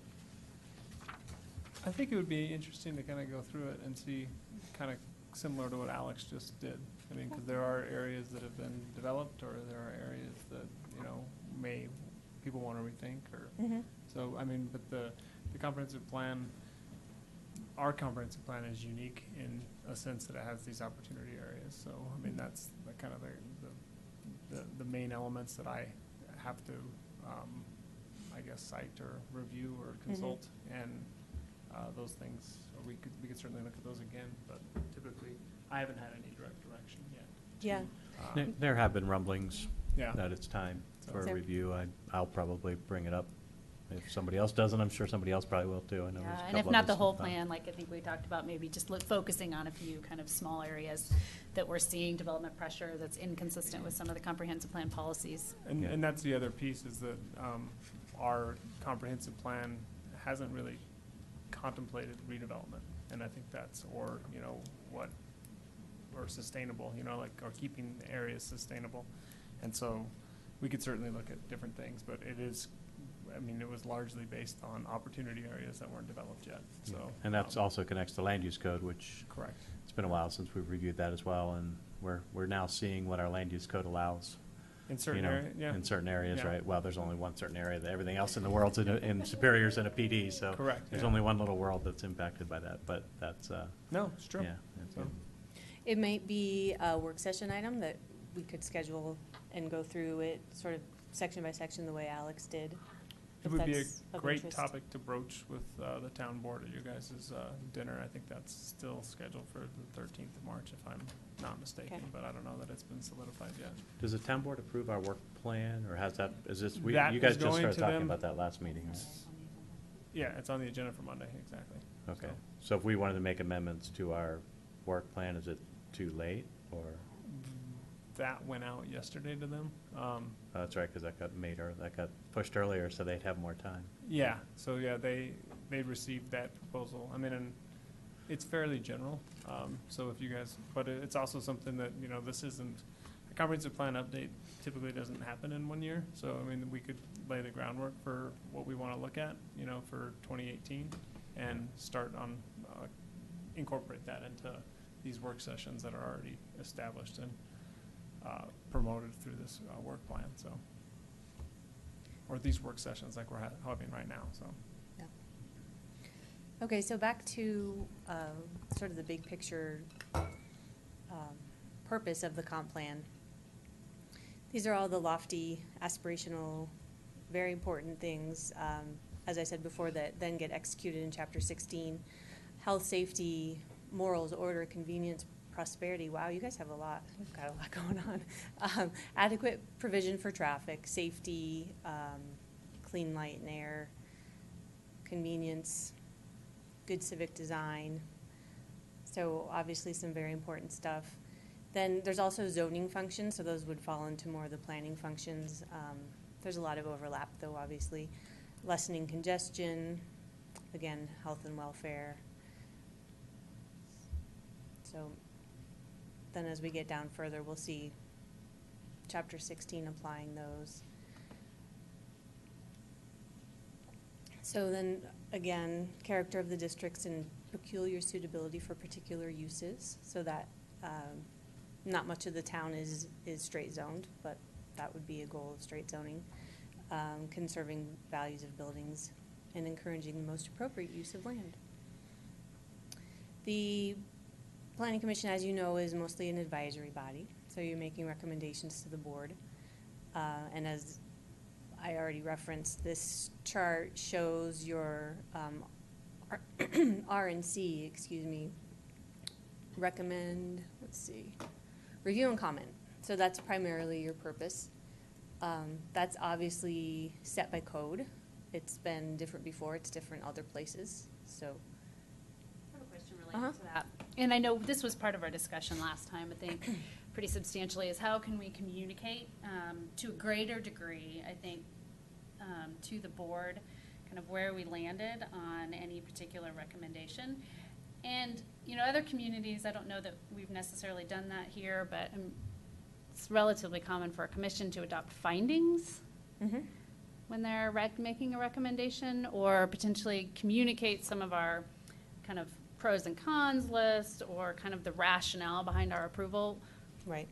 What are your thoughts on kind of well, I think that is largely captured in, it relies a lot on staff's work. It relies a lot on Stephen's staff report. But that plus the recommendation that's set forth in the resolution essentially is that. So with no findings, though, is that, I mean, well, we have, I mean, even from a legal protection right. part of the city, is that something that we're okay on? We are. Okay. They're fully supported by the staff report. It's not something that happens contemporaneously here, but it's certainly prepared and part of the record. Okay. To do it otherwise would require more time. There would be a gap between when the Planning Commission hears something and then when it issues its findings. But that's done elsewhere, so that's something to consider. When you say it's done elsewhere, sorry, can you clarify? Well, in other contexts in government where there's other administrative bodies. Right. Like oh, sorry, I thought you meant it's done elsewhere by us. No, just the model exists elsewhere, right. Yeah. where there's a decision and then the staff or the attorney is instructed to prepare findings that are then approved at the next meeting. Sure. Again, or those included in the packet maybe that we could adopt as is, or. Yep. Okay.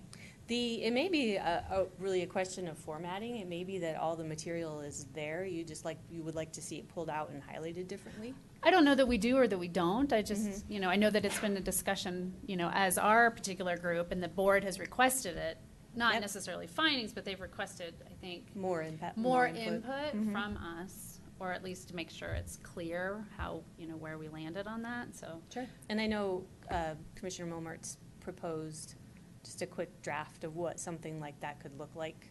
Yeah, and that's just a starting place. Right. I mean, you can cater to whatever their expectations or needs are. It's just remote thinking, I guess. Right, it's about tailoring a system that works for them and you. Right.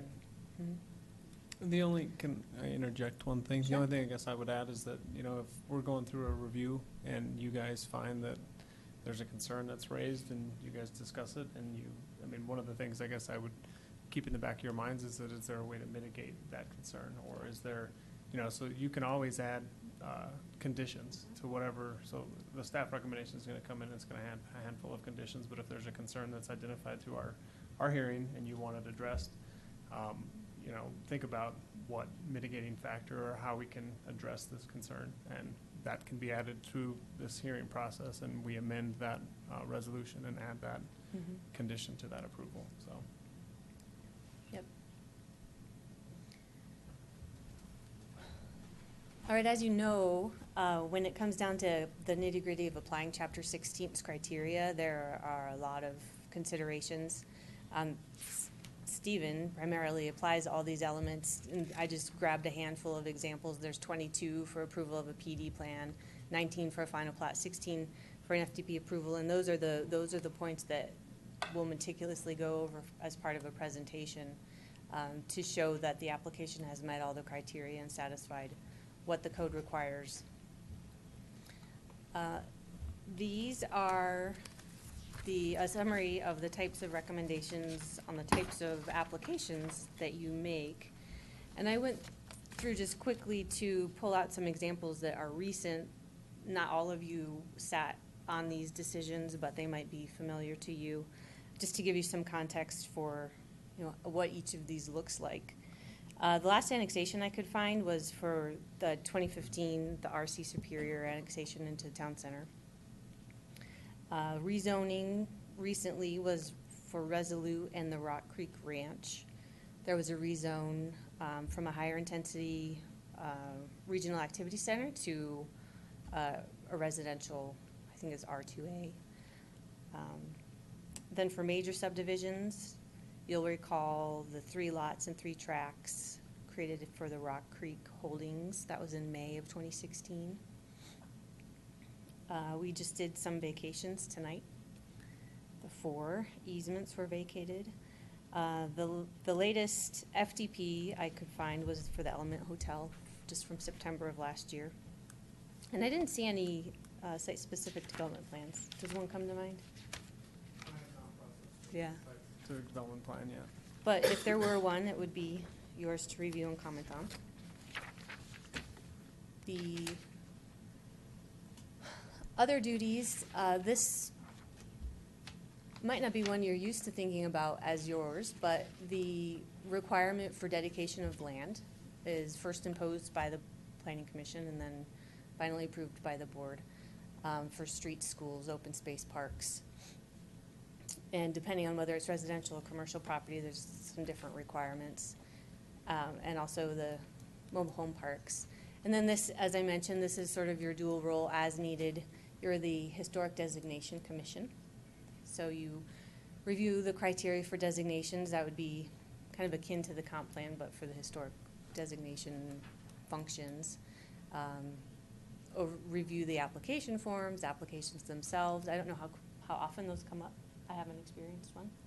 I have not either here. All right, we can look forward to that.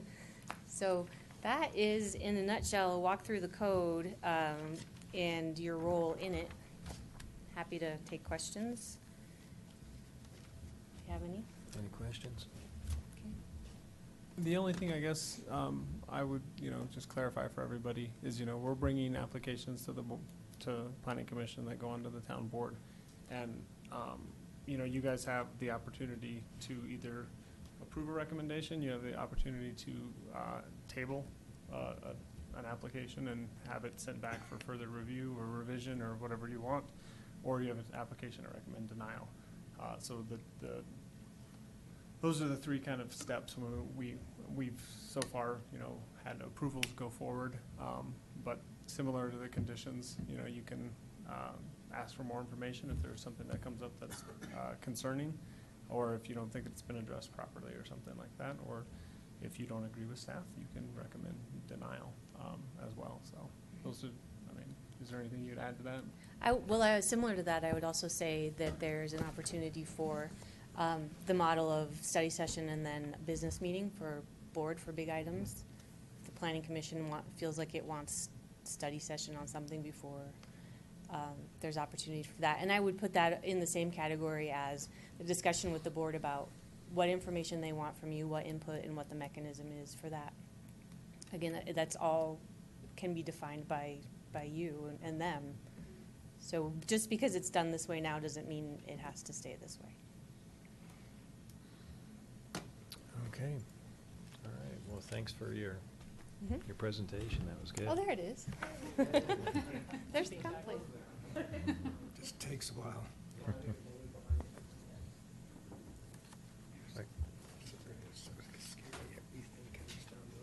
know. Yeah. And now what we're doing is we're filling this in. Yeah. So this is, how does everything move through here? Yeah. Well, I guess since we're still in work session, you know, anything's up for grabs if anybody wants to bring anything else up. This got handed out. Yeah, Bob, do you want to walk us through that a little bit? Yeah, what I was trying to do is, I just roughed out a potential master form, for want of a better word. Because I was under the impression, based on a dinner meeting X number of years ago, I can't remember how many it was, where basically they wanted, if we had a result like we voted on a resolution, hypothetically, they want to see how we got to where we got. And so I try to create some document that we can redraft and reorder and respace and all that other kind of stuff, so that you could almost, a person could almost fill it in as the meeting progresses on any given topic. And then you wind up with a document that you can hand off to the trustees and says, okay, this is basically in an outline form, shows how we got to what we voted on. And so I just put that together because I talked about doing it earlier. And there was some, I know in the minutes, Commissioner Ritchie made some comments about the fact that the trustees are looking for some way to get our opinion out of us or something like that. And I remember at a trustee meeting, I had said some comment along the lines that we needed to know what their expectations were. Yeah. And that I was trying to advocate the concept of, you know, a dinner, when we get together as a dinner, that's a good venue where everybody's in one place at one time and you can air out a lot of things fairly efficiently. Mhm. So this was just nothing more than a starting place. Nice. Designed to give the board more vision into our Yeah, so that if deliberative they see, process. if a question comes up, so, I mean, today's resolution was pretty straightforward. We didn't need the easement, so why have them? Right. Other things aren't gonna be quite that way, you know? So maybe on the sign that, for the little shopping center at Colden and Rock Creek Parkway, you know, they might wanna know why we wanted the sign only so big and in certain operating hours and that kind of stuff. But it's just a way of getting it from a little nutshell to them based on what we did. Yeah, like an over- executive summary, which, yeah, Yeah. no, I like it. I like it. There's a cover sheet we were talking about as well, on top of the resolutions, let them know how we Mhm. got to that decision. Yeah, Mhm. instead of having some narrative, it's just sort of like nitty-gritty outline kind of stuff, you know, Yeah. that's all. And I do, trying to remember if it was in the minutes, I saw there were clicks right to video points now too, Right. which, that's awesome. And if we need to include those in here, that, look, this was an intense discussion around whatever. Right. That's here for a reason. Yeah, go listen, because this one's important, yeah. I like the idea of something like this. I'm just understanding, I think, some of the constraints that we have related to timing of meeting packets sometimes going out, you know, getting turned around, you know, relatively quickly between a planning commission public hearing and a town board meeting, that, you know, whether or not this is completed by staff after the meeting, whether or not we actually have somebody up here typing it, but then how can we kind of, do we have to Approve it. QC or Yeah. approve it? And so I like I think we need to figure out a way that we're communicating, and whether it's a means like this, whether we're just kind of stating before we vote, each individually kind of here's the reasons why we're voting for this. I like the idea, just want to make sure that we actually have the time and the staff resources to implement kind of something that potentially is duplicating, the minutes or the staff report, or I don't know, as far as adding a physical thing to the process. Yeah, and I agree with you, Commissioner Ritchie. My question would be for Hillary: does a form like this become official or an unofficial document, part of the record? And how do you make it so? Or Well, if it's produced by the commission, it's official. I think to Lisa's point, it's a question of how the mechanics of it, when it's prepared, by whom, and then if it's approved. Typically, when there's a finding that's drafted after a hearing, it's approved later by the full board, full commission. So we would be inserting a little bit of a lag, it would just require backing the schedule up a little bit. This might all start with the discussion with the board in terms of just Yeah. trying to find out what is it they need that they're not. Would a rough draft be getting. considered official? In other words, if at Well- the end of a meeting, we have essentially a handwritten, It's a question version. of it being adopted by the commission as a whole. You can each have your individual notes. How those get communicated to the board is another question. And whether those represent you as Commissioner Momers or the majority of the planning commission is the question. I think what you want to be doing is representing the body as a whole. oh, for sure. Which would require Absolutely. the write-up to be reviewed and approved by the body as a whole. Well, that's what I'm getting at. If we did a rough draft on the spot and The following meeting, it gave could it be reviewed and hypothetically to approved. staff somewhere, and then a day or two later, or whatever the turnaround time is, Yeah. we get a typed out version of it for our approval or Right. making But then you have changes. to be in a public meeting in order to approve Okay, it. well then, so much for that. Well, Well, not delays it. not so fast, because really that's just inserting one additional step, which could be 2 weeks. Right. So I don't think you need to throw out the whole idea, just be aware that there are timing implications. I mean, One of the PD's things, I mean, if their timing requirement was sort of open-ended, then we could just wait till the next meeting and sort of review it in the same way we approve the minutes, kind of a thing. Well, yeah, I mean, PDs, FTPs, those are probably the most sensitive ones. Those are gonna be the most time-sensitive Right. ones.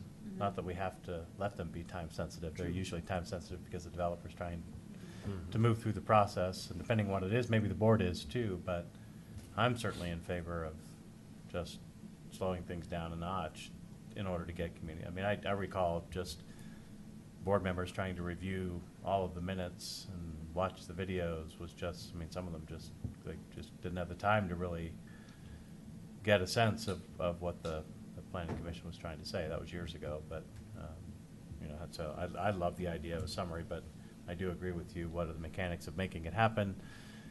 How Just much wanna time make does sure it we're take us to thinking do it, through, right? right, What thinking does through it the- mean, We get pros and cons from staff. Sometimes I haven't worked with Stephen, but at times they felt obligatory, right? But by the end of a conversation, you're gonna have very meaningful pros and cons from staff and the planning commission after we've all sat down and talked this through. So I love that idea. But the resolutions themselves, I mean, in some ways speak for, that sort of speaks for itself, but. I honestly think the hyperlinks in the minutes to the transcript Yeah. is probably the single best glimpse into the deliberative process that, I mean, to the extent the board wants to know what we considered and didn't consider, It's it's all there. right Yeah. there, Yeah. But how do we, but then you have to communicate that, right? So when we were sitting at a meeting, we had to think, okay, we really want Phyllis to make sure the board knows that this link is about this particular topic, make sure they see this. Just more of the mechanics of trying to make that happen become challenging. But I think when you do go to the minutes and we're taking action on something, you can pretty plainly see, I mean, you click on that link and you can pretty plainly see what was Nice. said and It's about 5 minutes long or what have you, and gives them a pretty good sense, I think. Cool. As long as they're getting the minutes ahead of time and they can do that, you know. It seems to me that's the best evidence, you know. If the minutes haven't been adopted by, or approved by us, are they getting draft minutes in the packet? I They can't do remember. if I have Okay. time to get them done. Yeah, They okay. will. Depending on timing And they'll still. say preliminary draft minutes. So it means that they haven't come to you yet. Right. But they are getting them if it's Yeah. not a 2-day And they also turnaround get or the something. resolution Yeah. that the planning commission adopted Right. in the packet for their review. So, And then do the draft minutes contain the hyperlinks, Phyllis? yes. Okay. Do they contain conditions, or, I mean, I guess they would, because. The resolutions do. Yeah. There, another suggestion is the resolution is prepared ahead of time, obviously, so they can be part of the packet. But there's no reason you can't propose amendments to the resolution. That's what I was just gonna Yeah. say, you know, I mean, when you actually read the language of the resolution, which I know I'm guilty of it, I don't actually go through and always read all these You whereases in don't? our packets, I'm you know? heartbroken. But the whereases in these resolutions are really substantive, you know, Yeah. and I think that that's something that maybe as a planning commission, we pay a little more attention to. And, you know, staff clearly is putting thought into, you know, why they're supporting or recommending, you know, approval or denial, or our approval or denial of an action here. And, you know, I think if we were maybe a little more thoughtful, and added to this if necessary, or amended some of these language, you know, this Yeah. language in here, So procedurally, how that would look is a motion to amend the resolution, say by insertion of another whereas clause or by revision of a whereas clause. And so that could happen kind of on the fly. The then amended resolution would probably need to be approved the following meeting. we can approve it. By approving the resolution, we're not approving the changes? Or- I need to think about that. I think if it's not I think You if can read it you're into the approving record, it, right? yeah, you're approving it as Yeah. amended. Okay. Yeah. So it would And- essentially be approved, but then at some point it would need to be reduced to writing so that it could be communicated to the board. So before it's signed by the planning commission, it would need to be actually physically amended. The way Right. Kendra does it for the board is that she does have her computer, and when the changes are made, She'll she make will it. read them back Yeah. and make sure that that is exactly what Yeah. the board wants. Yeah, And if I we're can adding do that. whereases, Yeah. that needs to be. Or conditions, Or yeah, conditions. yeah. Or If we're amending the conditions. resolution at all. Because we can And even have then you whereases can that include things we put on a document like this, too, whereas Right. the Yeah, they're commission's just findings, requested right? that. Yeah, The they're whereas following are process, the yeah. findings. There's also, I would say, maybe a cultural change that could occur if you troll the internet for for commission meetings. Yeah. You'll see that there are other styles. You know, I certainly wouldn't commend that you watch C-SPAN, but there are a number of ways that bodies kind of come to do their business, and it's very common in a lot of places for, as you said, prior to voting, each commissioner kind of going through and saying, I'll be voting in favor of this because of X, Y, and Z, and then they're making a verbal record of really their findings. It makes the minutes more difficult to prepare, because then the minute taker is somewhat, I don't want to say required, but Yeah. there would be pressure for Phyllis to capture that, Mhm. but then you're making a verbal record at the time. That's similar to what we kind of discussed, I think, at the work session, where I still kind of recommend just at the end, because everyone kind of goes through and we hit on certain topics, and people, maybe one person expresses a feeling, but the next person's more interested in, you know, hitting on this topic, so we don't necessarily get, like, so if you know, Commissioner McCool brings up a point that he's concerned about, and then, you know, Commissioner Malia says something different, we don't necessarily know whether or not, you know, all of you are in agreement with Commissioner McCool's statement, so kind of at the end, I think that if we kind of go back and, you know, if I have to read them back, like, you know, these are the points that were brought up, you know, just to kind of rehash, and then that'll help, you know, make sure that my summary of the planning commission's discussion is on point to what, you know, it's not just my interpretation of that was Yeah. important, it's everyone's interpretation of We've that got, was yeah, you gotta important. kind of get So, little hand raises there to make sure the Yeah. board is, I remember us doing some of that in meetings where we just made sure everybody was in agreement on a particular thing right. before we put it in And the it's, minutes. and it's beneficial to the applicant too, because a lot of times the conversation goes all over the place, and then, you know, to give them like the this is the thing that we're gonna be, recommending, or these are the concerns we're gonna raise to the board. You may wanna have some answers for those, or, at least consider that in the interim, so. That's another step that's a little bit less formal, but it's up to you guys. And I do think that, I think it was Commissioner Whitty when he, was, first thing that we should do is ask the board how they want this information disseminated to them and what's gonna be most helpful to them. But I'm helpful, and the other thing I guess I thought of was that, I can start sending you my town board recommendations as well, so that you know what that summary is, and you have feedback on that summary that you don't think it's long enough, or you would rather have it in bullet points so it's more digestible, or whatever you want, let me know, and I can make changes, so. I have another question, if this is for Hillary, but a lot of the committees, so I know we're a quasi-judicial commission, but depending on the committee and who the chairperson is of a given committee, their attendance at board meetings and their influence in speaking to the board about what their committee is recommending or proposing or suggesting or recommending or whatever the case may be, depending on who that is, can be very powerful, right? There's a representation at the board meeting. Generally, it can be a public comment. It could even potentially be an agenda item, in the meeting. But I don't recall that ever really happening with the planning commission, right? And I don't know if you're doing that now, or if we pass a resolution and we actually, somebody Right, attends, that's the chair, co-chair, or somebody else attend, or if it's a recommendation. It's probably not true for if we're passing a resolution, but if we're passing on recommendations to the board, we ever go before the board and say, this is what we discussed, why we discussed it. I'm here to be on public record at the board meeting to, speak to this recommendation. We haven't done that since I've been chair, and I think even when Clint was chair. The one concern I would have about that is they would get the individual summary of the highlights.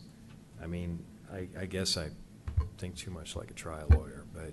That's my concern as well. Are you authorizing one representative to go to the board and act as the planning Right. commission representative? Or are you going as your individual selves with your individual Right.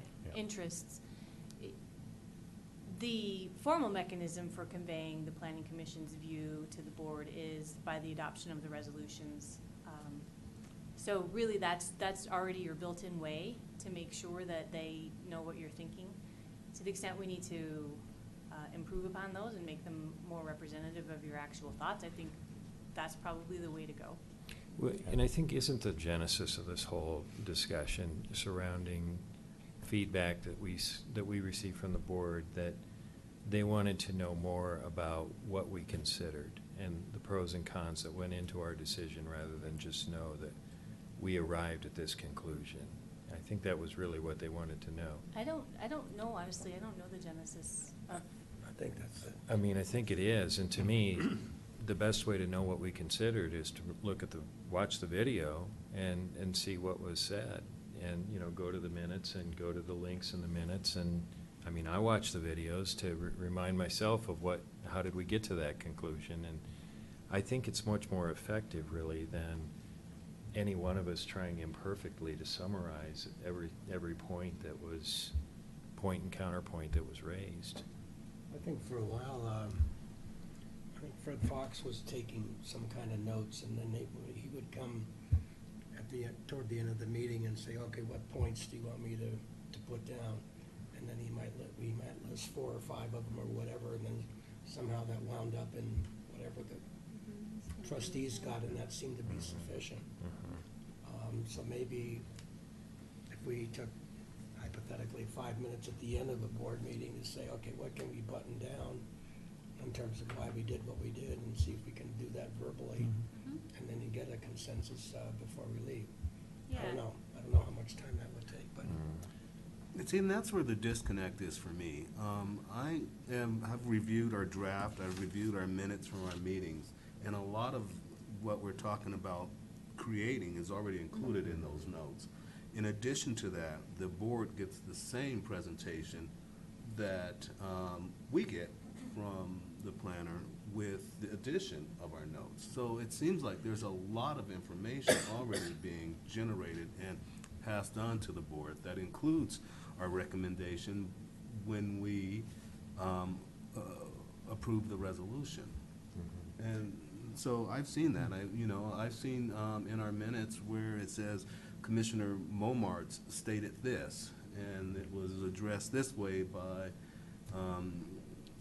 Commissioner Malia, and I'm just not sure. I think, I don't want to put the cart before the horse here, because for me, there's still that disconnect. Is the board asking us to point by point tell them what we're doing and how we're getting to decisions? And I haven't heard that, and I don't know if that is the case.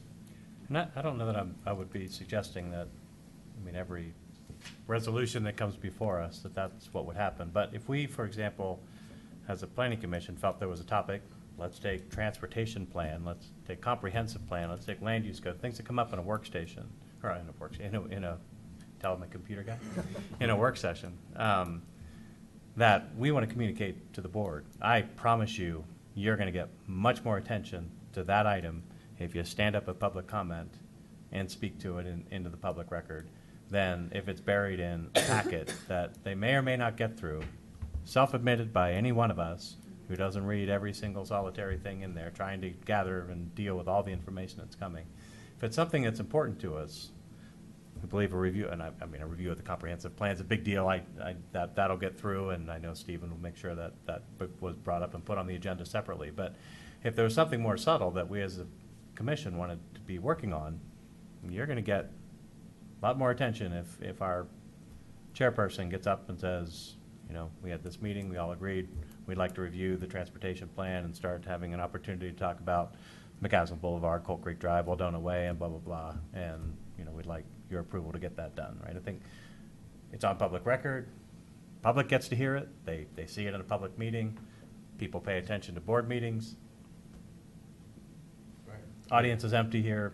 I know some people are watching us online, but that's where a lot of the attention is. So I think that's more what I was saying, not that every, resolution or everything we need, would require us to get up and speak. I think it makes a lot of sense if there's something that is important to us as a commission that we want to bring forward. I know there was a board meeting a couple of weeks ago, and several of us showed up and spoke to some of the issues that they were raising. I'm certainly not opposed to, either going myself, or if we want to designate somebody to go address the board about this one topic, that we want to really make sure we get in front of them. I think we need to be careful, though, with a distinction of whether it's kind of like a work session item versus a quasi-judicial role. Right. And I think we should treat those differently, Yeah. If we are going to go before the board, so. I would agree.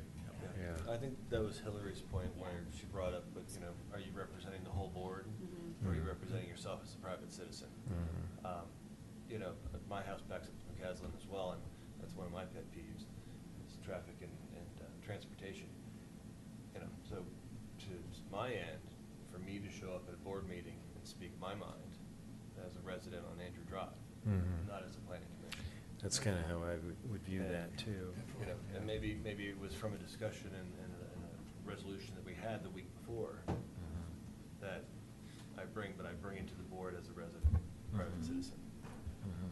Yeah. But it would be so much more powerful if and we'll take McCaslin Boulevard coming down the hill, that specific, right?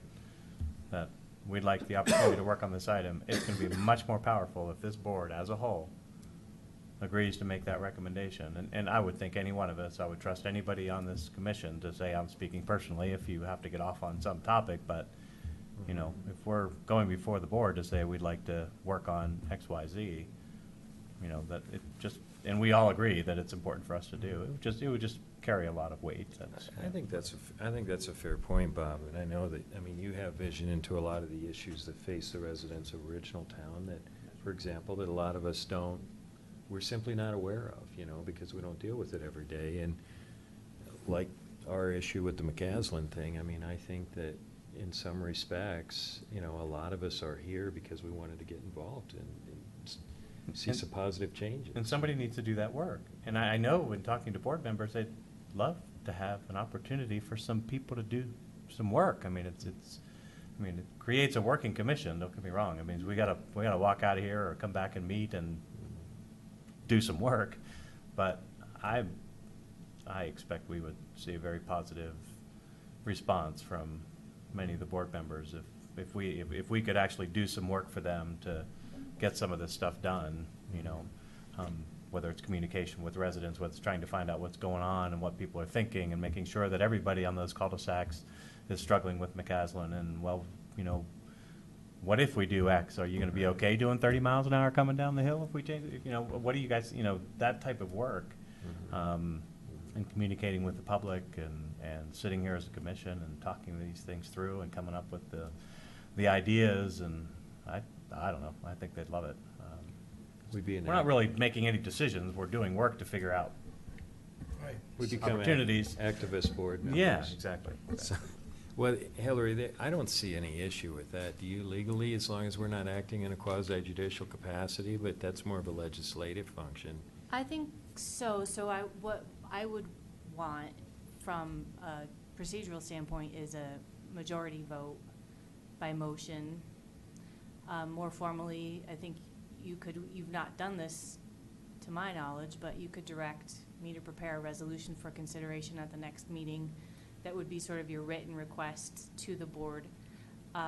We would need to make sure it falls within the code powers that we just went through. But I think a lot of this does, in your broad purview over planning. And so I think there are ways to do it. Like I said, by motion, you could designate Commissioner McCool to go to the Board of Trustees meeting and voice your concerns about X. That would be one way of ensuring that he's acting for the board, for the body. And if it's something more formal, I think resolution. I also think there's this built-in process that you're doing now where you identify the year's work plan and that gets discussed by the board. It's unfortunate that you're joining after that's been I'm sure they'll let us do more work. Drafted, but it seems like that's the opportunity, a built-in opportunity to get your priorities and agenda before them. And you guys have the opportunity, I mean, to go to that meeting next week and speak to the work plan too. I mean, it's something that they're considering. If you have a change or you want to have a voice in it, Commissioner McCool, you weren't here for it, so. Yeah, I mean, we can speak independently, like we talked about as citizens, right? So this is the board's consideration of the Planning Commission's work plan. So Is that yeah, right? it's going on Monday as drafted. You know, we added 2 elements to last year's plan, so. And they're fairly general. I think they're broad enough to probably expand what you guys want to look into. But if there's something specific you want them to consider, you can also comment at that meeting. Look, in the context of a work session, I mean, I like the idea of us driving some change because I don't like the idea, and you probably sensed that I get a little frustrated with the lack of action when we've taken, you know, we've gone through the process to get things in motion, and then all of a sudden it's a dead stop. And whatever we have to do to move it forward, whatever the issue is, whether it's McCaslin or the issues you're identifying, Bob, I'm all for. Let's identify somebody who's going to go in front of the Board of Trustees and say, this is something that's at the front, on our front burner, and we'd like to see the board take it up and move it forward. I mean, what's your reaction to that? And I also feel, you know, when I interviewed for this, you know, position, it was one of those things that I expected every other Tuesday night, or 2 Tuesday nights a month, I was dedicated to this. And to go through that first year, and I think we had 4 meetings in the entire year, it was very disheartening.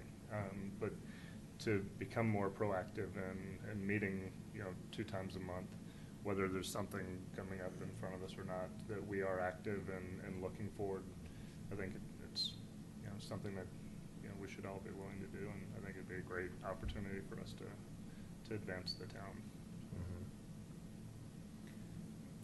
Well, what are your wishes? Do you want to, do we want to be thinking about lining up some topics that matter to this commission? And I think we should, but I think for starters, Alex Arnello and, you know, highlighting some of the problems. I mean, looking at this map, everything funnels down to the intersection of, you know, the freeway and McCaslin, everything comes to a head. And here we're gonna build a town center with more housing and so on and so on. How do we get all those people, you know, spread out and through that thing? And we, you know, it's gonna be, I think we may have to do a trial and error or some kind of experiment or this, that, and the other, but, there's Nothing one better than topic talking about it. Pardon me? Nothing better than talking about it. Yeah, I you know? agree, and I wouldn't mind trying to chew on something like that.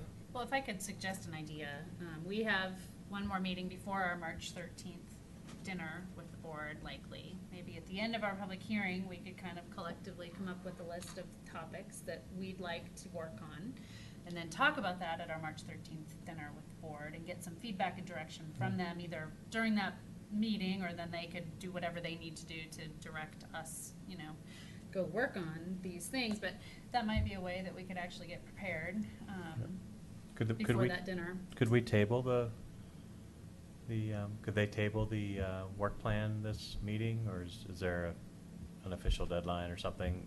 You know, I know it's on their agenda. Could they? I mean, they possibly could, I guess, but I don't know. I think that what you guys are commenting on, it falls into the scope of the work sessions that we're talking about. If there's something specific that comes out of that, I think it's pretty general, and that was the intent, was for it to be general. So if you take a look at it, if you think it's something limiting, then certainly go voice your concern, you know, next week. But I do think that you guys are, I mean, the idea of this concept, we said quarterly, maybe you just want to, you know, change that so that it's not just quarterly, you know, that we're doing. So the work we're plan's having these flexible. meetings. The work plan's pretty flexible. Okay. Yeah, so, I mean, the only word that comes to mind is that we kind of threw in quarterly, thinking that we'd meet quarterly and have these work sessions, but if, you know, the direction now is to meet more frequently, I don't think the board's gonna have any issue with you guys meeting and discussing, you know, kind of these hot topics and trying to come up with solutions more frequently, but that's for them to say, so. I think part of the backdrop to what Stephen's saying is we had that work session last week, or last time we met, and I think we all kind of came away feeling like that was fairly productive, you know, because we kind of had a chance to just do this and sit around and talk about, hey, what are you seeing, what's important, you know, in your neighborhood? And so we said, well, why don't we do more of these work sessions, especially when we don't have a regularly scheduled meeting? Let's just turn it into a work session. Cool. So we can kind of get on the same page on some of this stuff. We might get lucky and even get some of the public involved in our meeting. I was just thinking the same thing. It would be nice to be able to just do an open forum type situation. And again, We just need to be careful that we're talking about general legislative items and not venturing into quasi-judicial applications and things like that, but. You could help us with that, though. We can walk that line, yeah. Okay. So, I guess my question is, do we want to take any action? We want to talk about showing up at Monday's board meeting?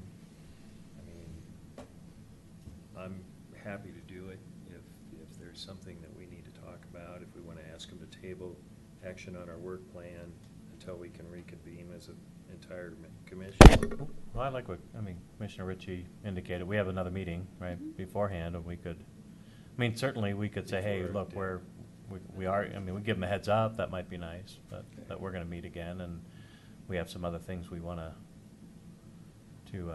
share with you at our dinner. Would you guys want to do another short work session after the next regularly scheduled meeting then, like this? With no I'd be real happy to agenda do that. other than. I also like that heads-up idea. What was that, sorry? I also like that heads-up idea, and just say that, you know, we're chewing on some other things, and this may change, or we may want to add that to what we've already had. Let them know. Well, and come up with that Yeah, list. Just let them know that something might be coming. or Yeah, something. here's what we're thinking, and we intend to develop it, you know. Yeah. And then next meeting, if it's possible, you know, with scheduling for us to add, you know, an hour to the end of depending on the length of the application, you know, in the public hearing, if we're all kind of game to sit through and think of, you know, and I think we need to be aware of, you know, kind of the breadth of this list, that it's kind of a manageable list, that it's also aligning with staff resources, and that we've, you know, something that we actually could see progress on. And kind of brainstorm that next time and see where we go. So I can we agree. just add that to our work plan, or is it too late to add anything and say that we're gonna further develop a few things? Or should I I think show it's, up? it falls into our work sessions, right? I mean, that's what I feel like. I think it falls into the work sessions, but, Yeah, okay. you know, and I think that it's just something that you wanna have at that, you know, that dinner discussion, Yeah. as you're just kinda getting more specific. That's how I would approach it, but if you guys want Okay.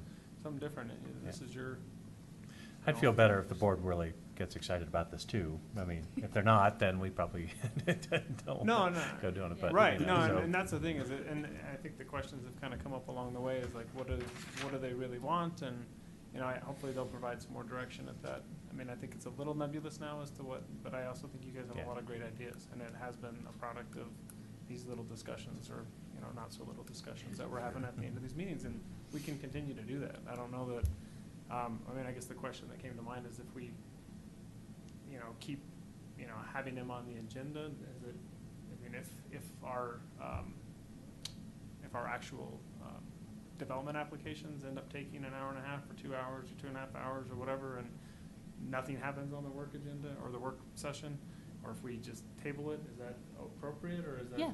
are we running a risk of not satisfying something that we promised to do? We can always cancel a Yeah. work session, right? Right.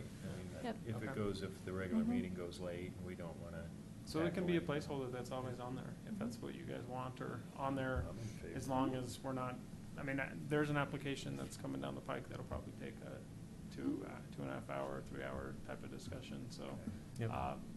I probably wouldn't put it on that one, but, you know, Yeah. the next one I don't think is gonna, maybe an hour and a half or 2 hour discussion, and if you wanna have another half hour, hour-long discussion on general topics, then we can do that too, so. Anybody But I want that opposed to feedback from you as far as what you guys Sounds great.